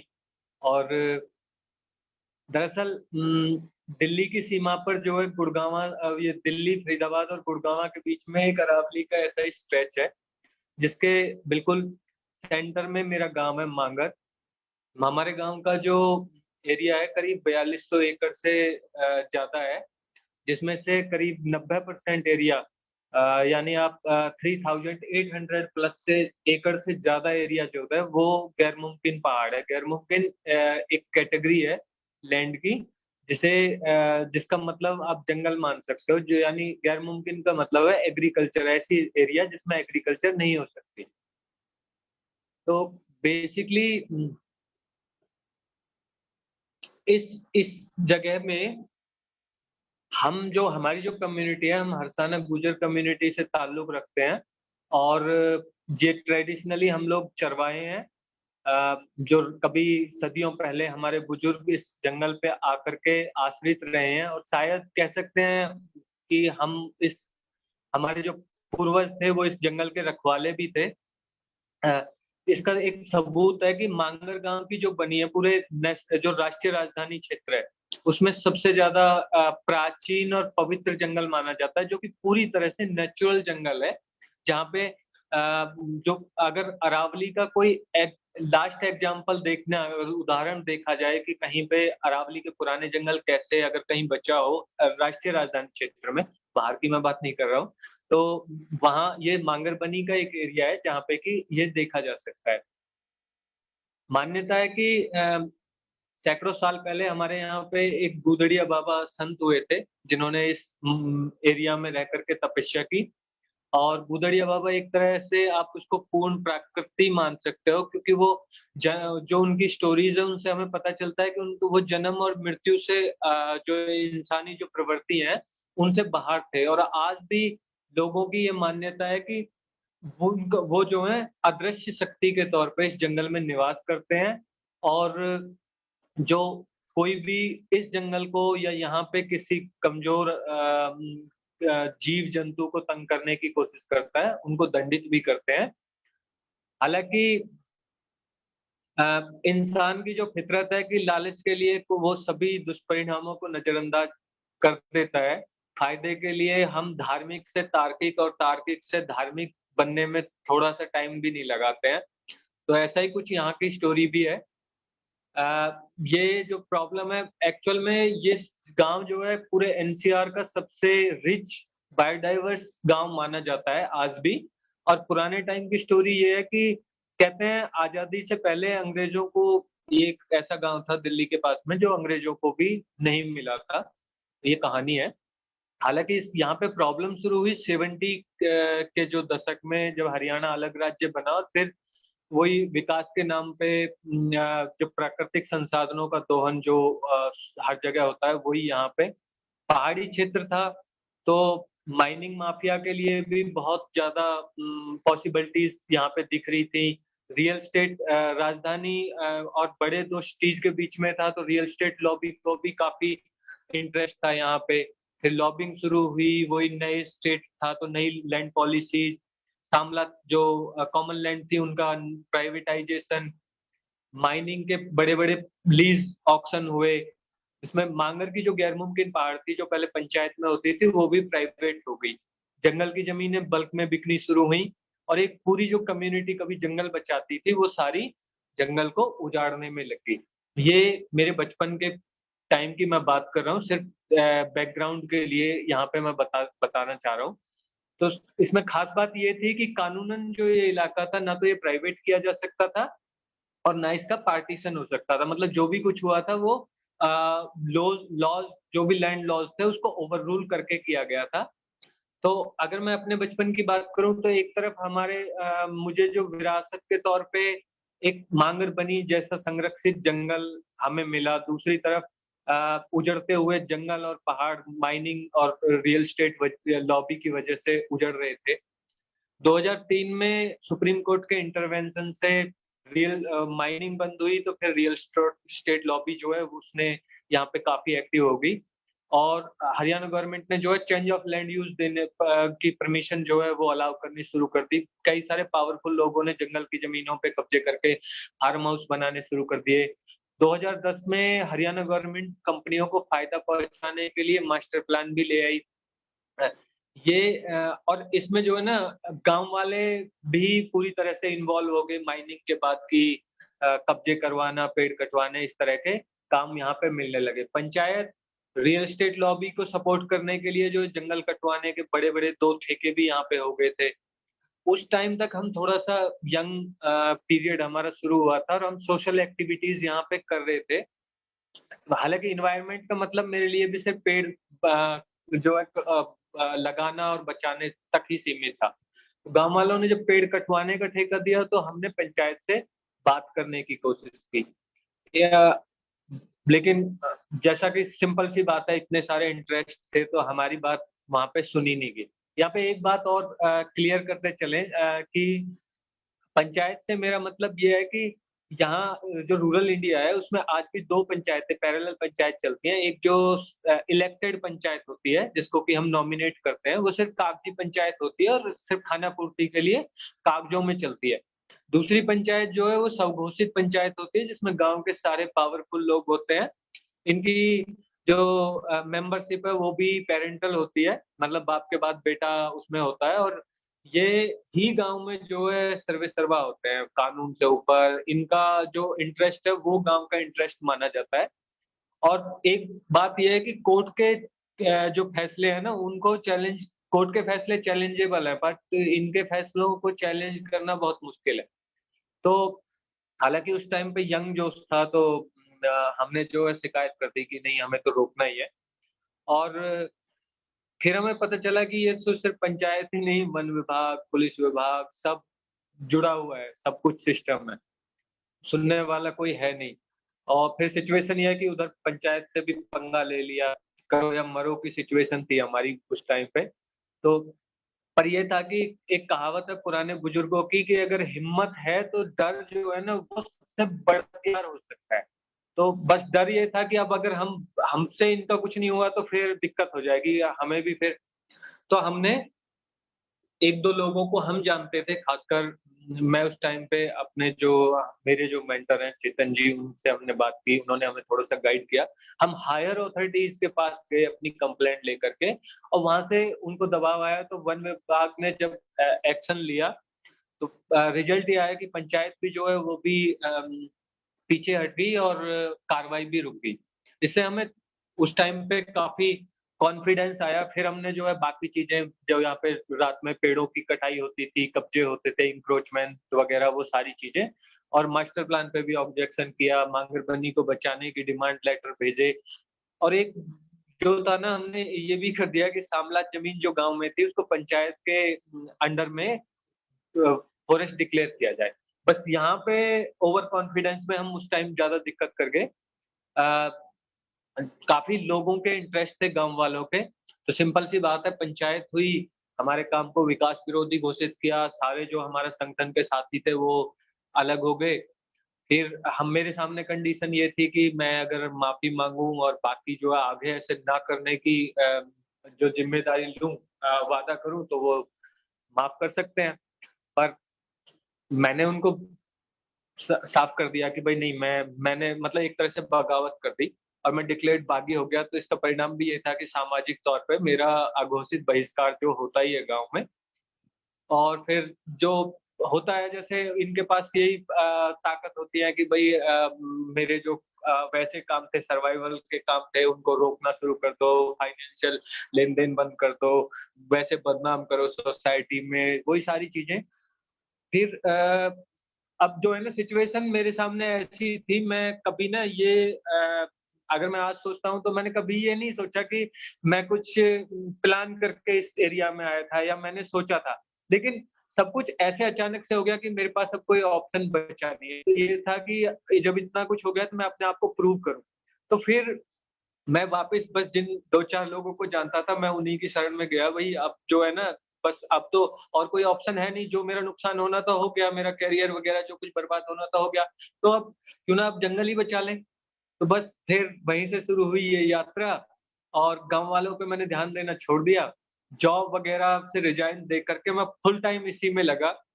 फिर शुरू-शुरू में थोड़ा-सा एक्टिविज़्म पे काम किया, फिर थोड़ी स्ट्रैटेजी बदली, अपनी नॉलेज जो है शुरू की। यहाँ पे मैं 2 लोगों को ना ख़ास तौर पे हमेशा थैंक्स करता हूँ। एक मैं शुरुआत में चेतन अग्रवाल जी जिनसे कि मैं मिला और वो जो आज तक मुझे गाइड करते आ रहे हैं।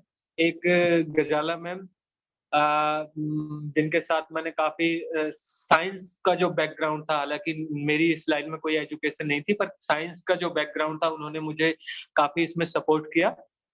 और फिर मैंने थोड़ी अपनी स्ट्रैटेजी में भी बदलाव किया। मैंने देखा कि चीज़ें कहाँ-कहाँ पे कमियाँ हैं। एजुकेशन पे हमने काम शुरू किया, बच्चों के साथ में जो है एनवायरनमेंट अवेयरनेस के प्रोग्राम चलाए और साथ-साथ हमने जो आस-पास के जो सिटीज़ है, जिनकी एक्चुअल डिपेंडेंसी है और जिनको सर्वाइवल के लिए अगर गुड़गाँव, फरीदाबाद या दिल्ली जैसे शहर में रहना है, तो जिनको सर्वाइवल के लिए अरावली की, ग्रीन लंग्स की और वाटर रिचार्ज की ज़रूरत है।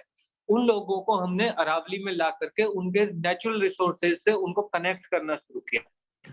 और इसके खास बात ये रही कि इससे हमारे साथ ना बहुत से लोग जुड़े एक्सपर्ट, मीडिया वाले, लॉयर, गैर सरकारी संगठन जैसे कि और मुझे जो है ना बहुत सारे सरकारी अधिकारी भी मिले जो मतलब रिस्पॉन्सिबल अधिकारी हैं, जो अपनी ज़िम्मेदारी समझते हैं, बहुत सारे पॉलिटिशियन और सब लोगों ने जिससे जितना हो सका अपनी तरफ से थोड़ी-थोड़ी कोशिश की और उसका रिजल्ट ये था कि काफ़ी सारे लोगों का कि मांगर गाँव को पूरे जो राष्ट्रीय राजधानी क्षेत्र का सबसे अधिक वन क्षेत्र और जैव विविधता वाला गाँव माना जाता है आज की डेट में। किसी से भी पूछ लो मांगर गाँव का नाम आएगा।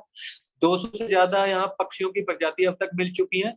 दिल्ली के इतने पास होने के बावजूद भी आप अगर एनसीआर में कोई मध्य प्रदेश वगैरह जाते हैं, पर यहाँ पे तेंदुआ, लकड़बग्घा जैसी जो स्पीसीज हैं वो होने में कोई भी गांव वालों से अगर आप पूछोगे उनको कोई आश्चर्य नहीं होता, बड़े आसान से बताते हैं, हाँ परसों देखा था, उस दिन देखा था।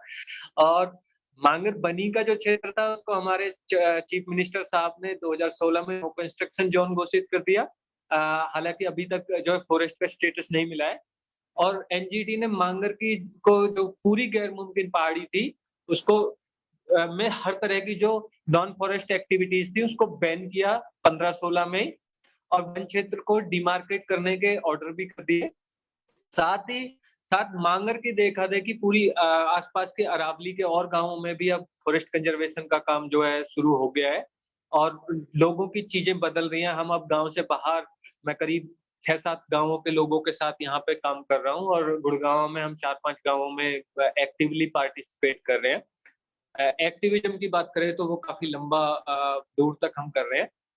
पर इसका ये मतलब यहाँ पे एक चीज ये है कि मैं ये नहीं कह रहा हूँ कि ये सब जो है ना मेरी वजह से हुआ है, मैं तो सिर्फ इस कहानी का एक सूत्रधार बनूं। ये जो है ये साझी मेहनत है, बहुत सारे लोगों की मेहनत है, मैं कुछ भी नहीं रहा यहाँ पे, मैं तो बिल्कुल एक ग्राउंड लेवल पे हूँ। हाँ, मैं चीजों को हाईलाइट करता रहता हूँ, बस यही मेरा काम का है।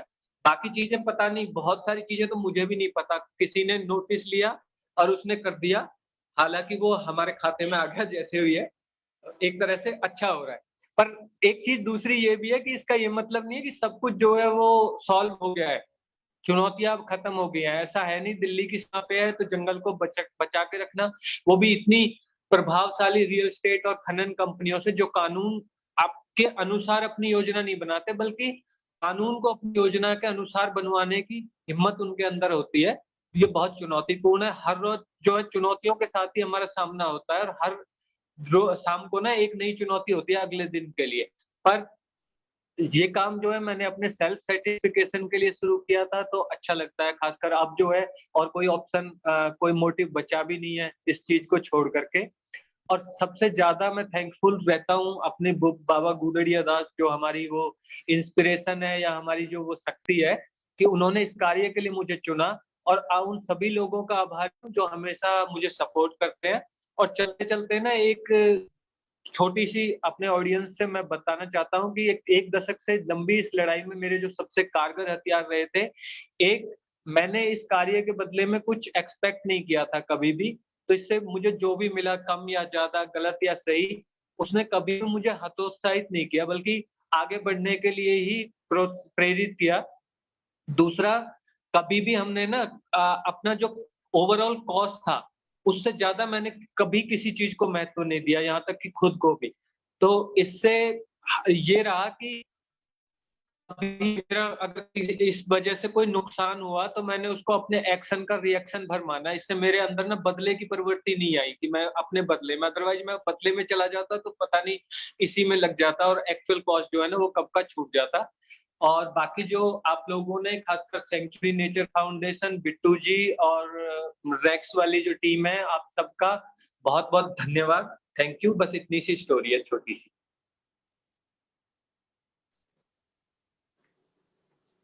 थैंक यू सुनील जी, बहुत ही बढ़िया काम कर रहे हो आप, और आप जंगल में काम कर रहे हो। आपके एंसेस्टर्स भी जंगल में काम कर रहे हैं। हमारे सबके एंसेस्टर जंगली ही थे। आजकल बोलते हैं ना हम बच्चों को जंगली मत बनो, मैं तो समझता हूँ कि बच्चों को सिखाना चाहिए कि जंगली बनो, क्योंकि हम सब अगर जंगली रहते तो ये दुनिया जो है आज की तारीख में बेहतरीन होती। पहले तो आपका काम जो है बहुत ही प्रेरित है और अच्छा काम कर रहे हो आप, अच्छा लगा। आप बागी नहीं हो, आप क्रांतिकारी हो, है ना। तो बस ये मैं पहले कहना चाहूंगा, क्योंकि बहुत कम लोगों में वो क्षमता है कि वो कुछ क्रांतिकारी करे, है ना। क्योंकि लोग तो मतलब अपने स्वार्थ के लिए जीते हैं। ये स्वार्थ जो है, अहंकार जो है, और ये एक जो एपैथी है, उसी वजह से आज हमारी दुनिया जो है, मतलब एपैथी को कहते हैं कि उदासीनता जो है, उसी वजह से आज हमारा दुनिया जो है बहुत ही बैड स्टेट में, बहुत ही खराब स्टेट में है। और मैं इसलिए कहता हूँ कि अगर हम जंगली होते तो बेहतर होता, क्योंकि हम पुराने जमाने में जंगल में हंटिंग करते थे, हंटर्स एंड गैदरर्स थे, जितना हमें चाहिए उतना खाते थे और फिर लोगों में बांटते थे, है ना। तो law of nature and the circle of nature was at work, we were staying within the confines of nature, क्योंकि हम भी एनिमल किंगडम के ही पार्ट है। फिर एग्रीकल्चर शुरू हुआ। अब एग्रीकल्चर शुरू हुआ तो मतलब लोग अनाज वगैरह उगाने लगे। अब अनाज उगाने के लिए लैंड की जरूरत है, तो लैंड होल्ड करने लगे कि जमीन जो है हड़प लो, है ना। अब जमीन में काम करने के लिए, अनाज उगाने के लिए लोगों का लेबर चाहिए। अब लेबर को कंट्रोल में कैसे रखे, तो इंसान ने फिर भगवान को क्रिएट किया कि भगवान आपको बता रहा है कि कर्म करो, फल की चिंता मत करो, है कि नहीं। तो इसी हिसाब से हमने लोगों को कंट्रोल करना शुरू किया, और आजकल के वही जमींदार रियल एस्टेट कंपनी बन गए। प्रोग्रेस और डेवलपमेंट के नाम में जंगल और फॉरेस्ट को खराब कर रहे हैं, खत्म कर रहे हैं। आज की तारीख में अमेज़न फॉरेस्ट में भी लोग घुस गए हैं रियल एस्टेट और बिल्डिंगें बनाने के लिए। तो ये आप कैसे समझाएं लोगों को कि ये जो आप प्रोग्रेस और डेवलपमेंट कहते हो, ये प्रोग्रेस और डेवलपमेंट नहीं है, ये एक्चुअली एक रिग्रेशन है। हमें मतलब नष्ट कर रहा है, दुनिया को नष्ट कर रहा है। पर जैसे कि मैंने पहले कहा कि it is because of a few people that the world is still running in the spinning in the right direction, and all the few people are there with us today. So thank you for joining us, Sunil. Great work. Over to you, Itu. Thank you. Thank you Suneet ji. आप एक गुरु भी हैं, शिक्षक भी हैं और पथ दर्शक भी हैं। बहुत सारे लोगों को आपकी कहानी से इंस्पिरेशन मिलती है कि कैसे जंगल के साथ और नेचर के साथ जुड़ के हम जी सकते हैं और रह सकते हैं। We move on next to our next speaker, Vishal Ahuja, who's also our last speaker, who's also a conservationist and working at the grassroots level in the beautiful hills of Chamba region and Khajia region. And over to you, Vishal, to tell us your inspiring stories of the conservation work that you're doing. Vishal ji on mute. बहुत ही खराब state में है, और मैं इसलिए कहता हूं कि अगर हम जंगल। Thanks to Jerry and Itu. यहाँ हमारे साथ जुड़े जितने भी लोग हैं सभी को मेरा नमस्कार, जो 1-1.5 घंटे से हमारी कहानी यहाँ पे बड़े पेशेंटली सुन रहे हैं। नमस्ते। मैं विशाल चंबा हिमाचल प्रदेश का रहने वाला हूँ। चंबा हिमाचल प्रदेश और कश्मीर की बाउंड्री पे बसा एक बहुत छोटा सा बहुत खूबसूरत सा गांव है। यहाँ एक और तो धौलाधार की माउंटेन्स हैं और एक तरफ पीर पंजाल की माउंटेन्स हैं जो इसको चारों तरफ से घेर के रखती हैं, और ये बहुत खूबसूरत कप शेप्ड अनएक्सप्लोर्ड वैली है। मैं जब बहुत छोटा था तब हमेशा सोचा करता था कि ये चारों तरफ जो मेरे शहर के आसपास जो पहाड़ है इनके पीछे क्या होगा, इनके पीछे क्या चीजें होंगी। करीब 16 साल का था जब मैंने हाइकिंग करना शुरू कर दिया, और इस बहुत खूबसूरत जगह को मैंने एक्सप्लोर करना शुरू किया 16 साल की एज में। तब एक क्यूरियोसिटी मन में रहती थी कि हम जब पहाड़ों पे जाएंगे तो क्या वहां पे देखने को मिलेगा, कुछ जानवर शायद कुछ देखने को मिल जाएगा, इस तरह का मन में कुछ रहता था। कुछ जगहों में तो बहुत बहुत खूबसूरत जंगल हुआ करते थे, लेकिन कुछ पहाड़ियां हमको ऐसी दिखाई देती थी जो बिल्कुल बैरन थी, जो सदर्न स्लोप्स थी वो बिल्कुल खाली हुआ करती थी। और उस वक्त बहुत सारे सवाल एक मेरे मन में आते थे कि ऐसे खूबसूरत जंगल जो हैं, ये देवदार के पेड़, ये डेंस फॉरेस्ट मिक्स्ड, इस तरह के हमारे चंबा के आसपास क्यों नहीं है? क्यों हर साल जंगलों में आग लगती है? कौन इन जंगलों में आग लगाता है? और जब ऐसा होता होगा तो कितने ही जानवर इस आग में मर जाते होंगे। हाइकिंग के दौरान जब हम लोगों के पास ठहरते थे तो ये भी मुझे पता चला कि जो लोग हैं वो उनका कोचिंग करते हैं। खूबसूरत जो जानवर हैं, जो पेजेंट्स हैं, जो वाइल्ड एनिमल्स हैं, उनका शिकार भी वहां पे किया जाता है। तो उस टाइम वो सोच के बहुत बुरा लगता था कि लोग ऐसा क्यों करते हैं, क्योंकि जानवरों के बिना तो जंगल कुछ भी खूबसूरती उसमें कुछ भी नहीं है। जब जानवरों की आवाजें नहीं आएंगी, पेजेंट्स की आवाजें नहीं आएंगी, वो जंगल बिल्कुल खाली दिखाई देते हैं। तो ऐसे नेचर हाइक्स करते हुए धीरे धीरे मेरा लगाव जो है, मेरा जुड़ाव प्रकृति के साथ बढ़ता चला गया, और इसीलिए शायद मैंने बायोलॉजी को एज ए सब्जेक्ट चूज किया, ताकि मैं नेचर के जो डिफरेंट एलिमेंट्स हैं वो किस तरह से काम करते हैं उसको और ज्यादा करीब से उसको समझ सकूं।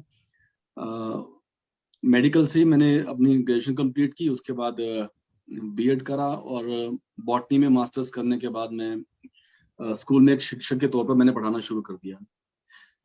ये एक अलग ही एक्सपीरियंस था। करीब 5 साल तक मैंने स्कूल में बच्चों को पढ़ाया, और नो डाउट उन 5 सालों में मेरे कम्युनिकेशन स्किल्स काफी डेवलप हुए, जिससे मुझे बाद में काफी हेल्प मिली जब मैं कम्युनिटी के साथ काम करता था। जब बच्चों के साथ आउटरीच अवेयरनेस के प्रोग्राम्स हम करते थे, तो उसमें स्किल्स मेरे को बहुत उसमें हेल्प मिली है।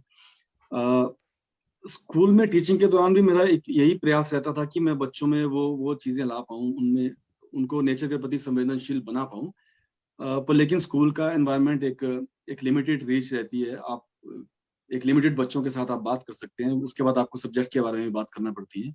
तो इसलिए कुछ था जो लग रहा था कि कुछ मिसिंग है, ऐसा लगता था कि मैं कंप्लीट नहीं हूँ, और मैं टाइम नहीं निकाल पा रहा था नेचर के लिए। एक डायरेक्ट इनपुट मेरा नेचर के लिए बिल्कुल भी नहीं था। मैं हमेशा से अपने आसपास के जंगलों को जो वो हरा भरा देखना चाहता था। हमेशा यही सोचता था कि कैसे लोगों की सोच को बदला जाए, कैसे इन जंगलों को बचाया जाए, कैसे वाइल्ड एनिमल्स को मैं बचा सकता हूँ, जो पोचिंग हो रही है, जो आग लग रही है जंगलों में, तो कैसे इसको किया जा सकता है। मेरे कंजर्वेशन करियर की शुरुआत वैसे तो 2011 में हुई, पर जैसा कि मैंने बताया, मुझे ऐसा लगता है कि प्लेटफॉर्म बहुत पहले से बनना शुरू हो गया था। मेरे टीचर्स का मुझ पर बहुत प्रभाव रहा है। ऐसे एक मेरे टीचर हैं डॉक्टर विपिन राठौर, वो मुझे जूलॉजी पढ़ाते थे।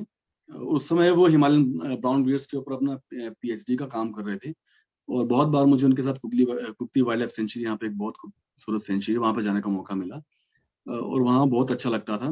ब्राउन बियर्स को देखना, उनके बिहेवियर को स्टडी करना एक अलग सा रोमांच होता था। और तब मैं ऐसा सोचता था कि यार एनिमल बिहेवियर को स्टडी करने के लिए तो मुझे जूलॉजी लेना चाहिए था, और मैंने तो बॉटनी में मास्टर्स कर लिया, तो ये काम मतलब मैं नहीं कर पाऊंगा। इतना अवेयरनेस हमारे चंबा में था नहीं उन दिनों। फिर क्या हुआ कि एक दिन उन्होंने मुझे बुलाया और बताया कि एक ऑर्गेनाइजेशन है, और वो चंबा लंगूर्स के ऊपर काम करना चाहती है, उनकी कंजर्वेशन के लिए काम करना चाहती है, और अगर इंटरेस्टेड हो तो आप कॉलेज में आ जाओ। मुझे और क्या चाहिए था, मतलब मेरे लिए तो बड़ा ये सरप्राइजिंग था कि मैं एनिमल्स की कंजर्वेशन के लिए भी काम कर सकता हूँ एज ए बॉटनिस्ट।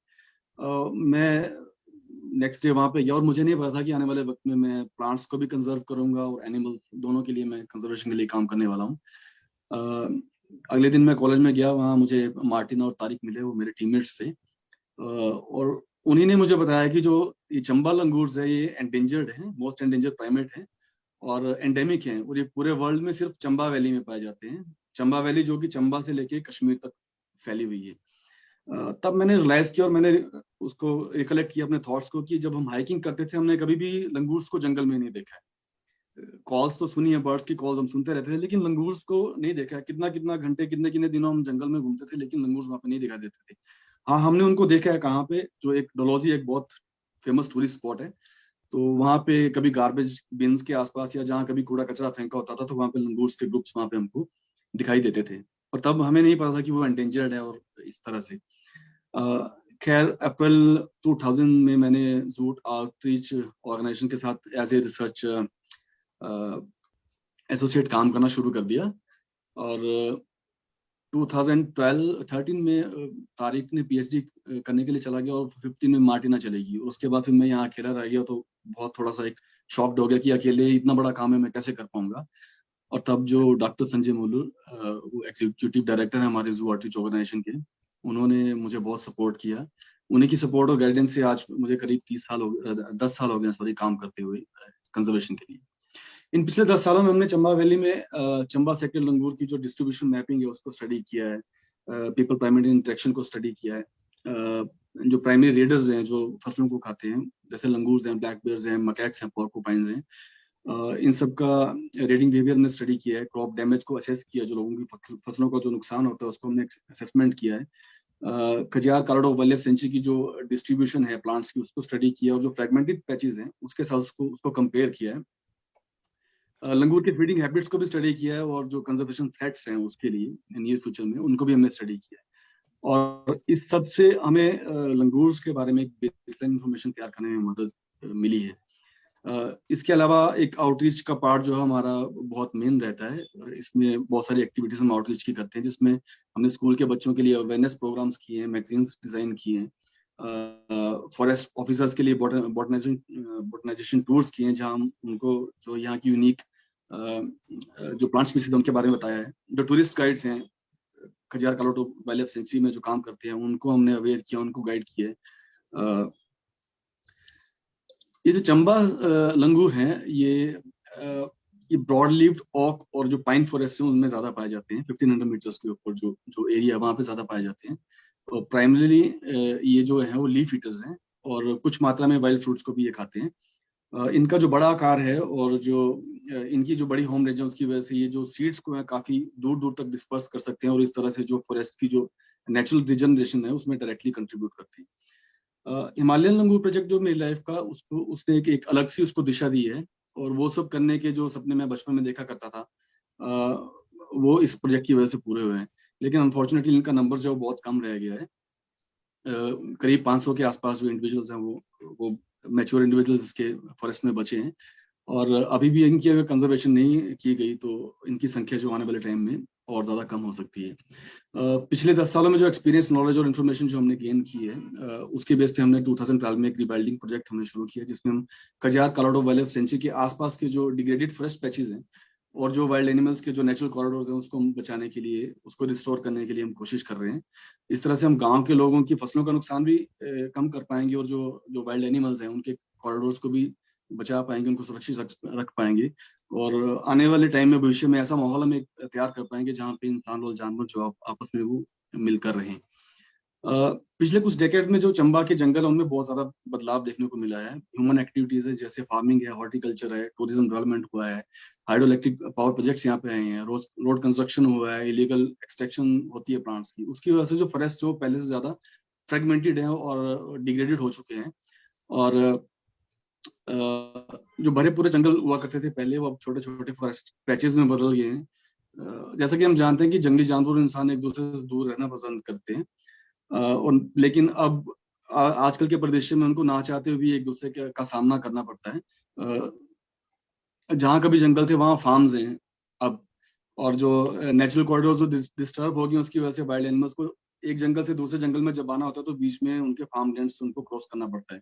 तो ऐसे में जो एनिमल्स है उसको वो फर्क नहीं कर पाते कि जंगल कहाँ पे है और क्रॉप्स कहाँ पे हैं, उसकी वजह से वो रेडिंग करते हैं, और इसी वजह से जो नेगेटिविटी है लोगों में, गांव के लोगों में, वो एनिमल्स के लिए बढ़ रही है। ऊपर से मैकैक्स का जो स्नैचिंग की घटनाएं हैं वो ज्यादा हो रही हैं। पहले की ज्यादा एग्रेसिवनेस मैकैक्स में है, और जो इसके फैटल अटैक्स हैं ब्लैक बियर्स के, वो भी हर साल न्यूज में आते हैं। तो जान और फसलों का नुकसान होने की वजह से फार्मर्स जो है उनका पेशेंस अब धीरे धीरे खत्म हो रहा है, और एक नेचुरल रिएक्शन है, वो स्वाभाविक है। किसान पूरा साल अब मेहनत करता है अपनी फसल को बचाने के लिए, और कोई एनिमल उसको एक रात में खत्म कर दे, तबाह कर दे, तो ये रिएक्शन जो है वो स्वाभाविक है। लेकिन कई बार ये रिटालिटरी किलिंग के रूप में भी सामने आता है। कुछ जगहों पे ऐसा हुआ कि किसानों ने लंगूर्स को मार के पेड़ों पे लटका दिया है, और जिससे कि बाकी लंगूर्स जो डरे और खेतों में ना आए।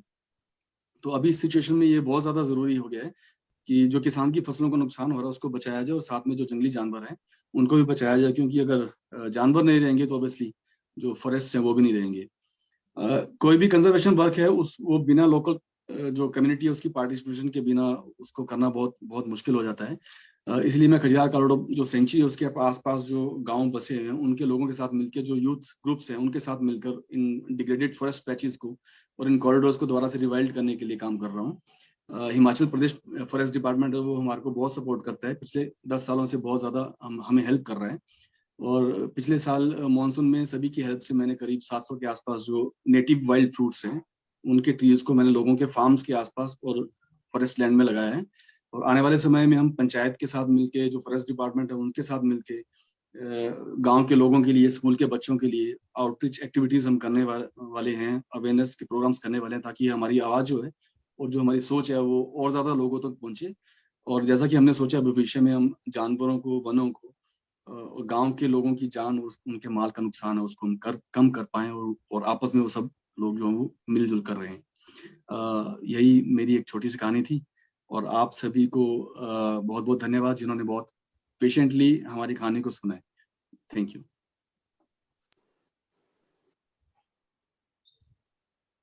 Thank you, Vishal ji.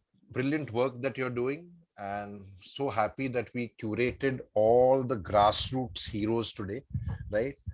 हम हमेशा कहते हैं हमारे everyday ordinary heroes are the people who are doing extraordinary work, and it is heroes like you who we celebrate in our Karma Kari books and in the Karmaveer awards. And I think the world should learn that it is not the people in urban India who are making a difference in our world today. Most of the difference which is being made in our world today is because of the grassroots heroes, the community who's working at the grassroots level. And thank you for reiterating that and enforcing that with your compelling stories. Great work. And, that's what we had said in our slug line, that Mother Earth is broken because of broken humans. Time for us to break through and heal the world. So hopefully more people who are broken and breaking the world will be inspired by all of you to break through and heal the world. And I think it's time to kind of, see how we can contribute to nature rather than just taking from nature. I always say that the only animal in the world, सिर्फ एक जानवर है इस दुनिया में जो दुनिया से सिर्फ लेता है, ज्यादातर देता नहीं है. कीड़े मकोड़े भी देते हैं. To preserve the earth, even kidas, germs, and worms, they play a huge role and responsibility in preserving Mother Earth. But only one animal does not, which is mostly the human being. Not all, but most. And I think that's where it is important for us to understand that nothing in nature lives for itself. Rivers don't drink their own water, trees don't eat their own fruits, the sun doesn't shine for itself, a flower's fragrance is not for itself. Living for each other is nature's rule. So let us also rise and contribute back to nature, contribute back to preserving the earth, because like I said, it is not selfless or altruistic. It is selfish, because our children, our future generations will live in the same world. And if we are not creating a better earth, then we are leaving them a very poor, unsafe world. And I think that's where it is today. 30 years later, after listening to Severin Suzuki's speech, which was first delivered in 1992, 30 years later, the world is more broken, more unsafe, and surely not a safe place. And that's the reason many people around the world are choosing not to have children anymore. Because they're like, what's the point of having children when the earth is not worth it, when the world is not worth it? So I think it's time for an awakening. It's time for us all to wake up to the alarm call. And I hope many people are inspired by all of you, Gayatri ma'am, Sunil, Prerna, Funsog, and Vishal, and of course Pradeep Tripathi, with whom we have partnered for the tree campaign, as we call it. We don't call it a campaign, but a campaign where we are inspiring citizens around the world to plant trees in the right way and nurture them. So our dream and aspiration is 13 billion trees to be planted in the next few years. And I think it's a very possible thing because we are 1.4 billion Indians. So over to you, Itu, if any of you have any insights to share before we pack up and conclude, from, if there's anything that you want to share about each other's story, each other's insight, please feel free. Closing insights before we conclude. Gayatri ma'am, do you want to start? Yeah. What can I say? Each story is even better than the other. And I feel I have to do much more. But the time is really running late. So what I feel is these young people have really shown the path. I mean, as I said, at this point in time, I'm 64, 65 years old. And when I see the amount of work done by these people, it really makes me feel as though we haven't done anything at all. Really, I tell you, I mean, they are all so young and they've done so much. Each one of you, I tell you, whether it's Dolma, whether it is Prerna, Sunil, all of them, Vishal, all of them, you're all really, really wonderful. You make me believe in a positive future. Otherwise, at my age, it's very, very easy to get depressed and see and especially when I work with where I'm working and I keep getting these news every day. This is happening today. The carbon emission has gone up and this has happened and that happened. At this point in time, you all come with a ray of hope. And thank you so much for what you all are doing and continuing to do. Thank you very much. Thank you, Gayatri ma'am. Inshallah, you're just 64, many more years to go with all your good work. Keep doing your good work also. I think everyone's work counts. Like Mother Teresa said, we cannot do big things. We can only do small things and small actions with great love to make the big difference, right? So thank you, Gayatri ma'am. Anyone else? Funsog, Sunil, Prerna, Vishal, feel free. Closing insights, Itu. I wanted to just share a small personal experience of mine. So when I started traveling to different places for EcoFloor, and last almost 5 years, I have literally traveled immensely throughout the country. The only place where I find peace is with nature. So whenever I go to a forest or a waterfall and something which is away from the crowd, away from the civilization, there are instances where I've been to places where there's no network, no phone network, no Wi-Fi, just a water stream flowing, and there's a dense forest and maybe some vegetable garden, full trees, and that peace, no luxury, no tech advancement, no city environment can ever give. I don't know about others, but at least to me, they can't give it. And I literally, if I don't travel once in a month minimum, I feel like I'm suffocated. I'm not getting the fresh air. When there was this COVID long duration of lockdown and you were forced to live inside, there was no choice. And the first trip I took was to Goa. The moment I stepped out of the train and was traveling by taxi and breathing the fresh oxygen, I mean the pure oxygen which you don't get in Delhi, it was truly amazing. So nature's power, nature's healing, no human intelligence can ever compete with it. And unfortunately, we think we can. Absolutely true, and I completely agree with you, Prerna. Even the fresh smell of cow dung in a village just overwhelms you and makes you feel like the world has hope. So completely agree. Thank you for sharing that. Funsog, Sunil, Vishal, Itu, any closing insights before we close? Yeah. बस मैं थोड़ा सा एक बात share करना चाहता हूँ कि जब मैं कम्युनिटीज में जाता हूँ, गांव में लोगों से मिलता हूँ और उन्हें बताता हूँ कि इस तरह से हम जो फॉरेस्ट को एनरिच करना चाह रहे हैं आपके आसपास, गांव के आसपास जो हैं, तो उनके मन में एक डर होता है कि आप यहाँ पेड़ लगाएंगे तो एनिमल्स जो है वो यहाँ ज्यादा अट्रैक्ट होंगे, हमारी तरफ ज्यादा आना शुरू हो जाएंगे। तब मैं उन्हें समझाता हूँ कि नहीं, ऐसा नहीं है, हम और जगहों पे भी जा रहे हैं, और भी विलेजेस के आसपास हम फॉरेस्ट उनको एनरिच करेंगे और एक टाइम आएगा जब वो पेड़ ग्रो करेंगे तो जो जंगली जानवर है वो जंगल में ही रहेंगे और इस तरह का नुकसान वो नहीं करेंगे, हम ये आशा करते हैं। तो वैसा ही जैसे अब मैं बहुत रिमोट प्लेस में रहता हूँ, चंबा में, तो अब यहाँ पे देख के लग रहा है कि इतने सारे लोग जो इसको अर्थ को बचाने के लिए काम कर रहे थे, हौसला होता है कि नहीं, मैं अकेला काम नहीं कर रहा हूँ, बहुत सारी दुनिया है जो इसको बचाने के लिए काम कर रही है और मैं आशा करता हूँ कि जरूर ये अर्थ बची रहेगी। बस यही। Absolutely. And like Margaret Mead said, never doubt that a small group of thoughtful, committed citizens can change the world. And indeed, it is the only thing that ever has. In the history of the world, change has never been led by the many. It's always been led by the few. So आप ही वो few हो, हम सब जो भी कर सकते हैं कर लेंगे, so that the earth is more sustainable. Yeah. Thank you, Vishal ji. Sunil, आप कुछ कहना चाहेंगे? डोलमा? जी, तो नथिंग टू से मोर, बट मैं ये कहना चाहती हूँ कि मैं सेंचुरी नेचर फाउंडेशन और आप सबकी बहुत आभारी हूँ जिन्होंने हमें इतना एक बहुत बड़ा प्लेटफॉर्म दिया है कि हम अपनी स्टोरी को आप सबके साथ शेयर कर सके। So thank you so much each to everyone, thank you so much. Sunil ji?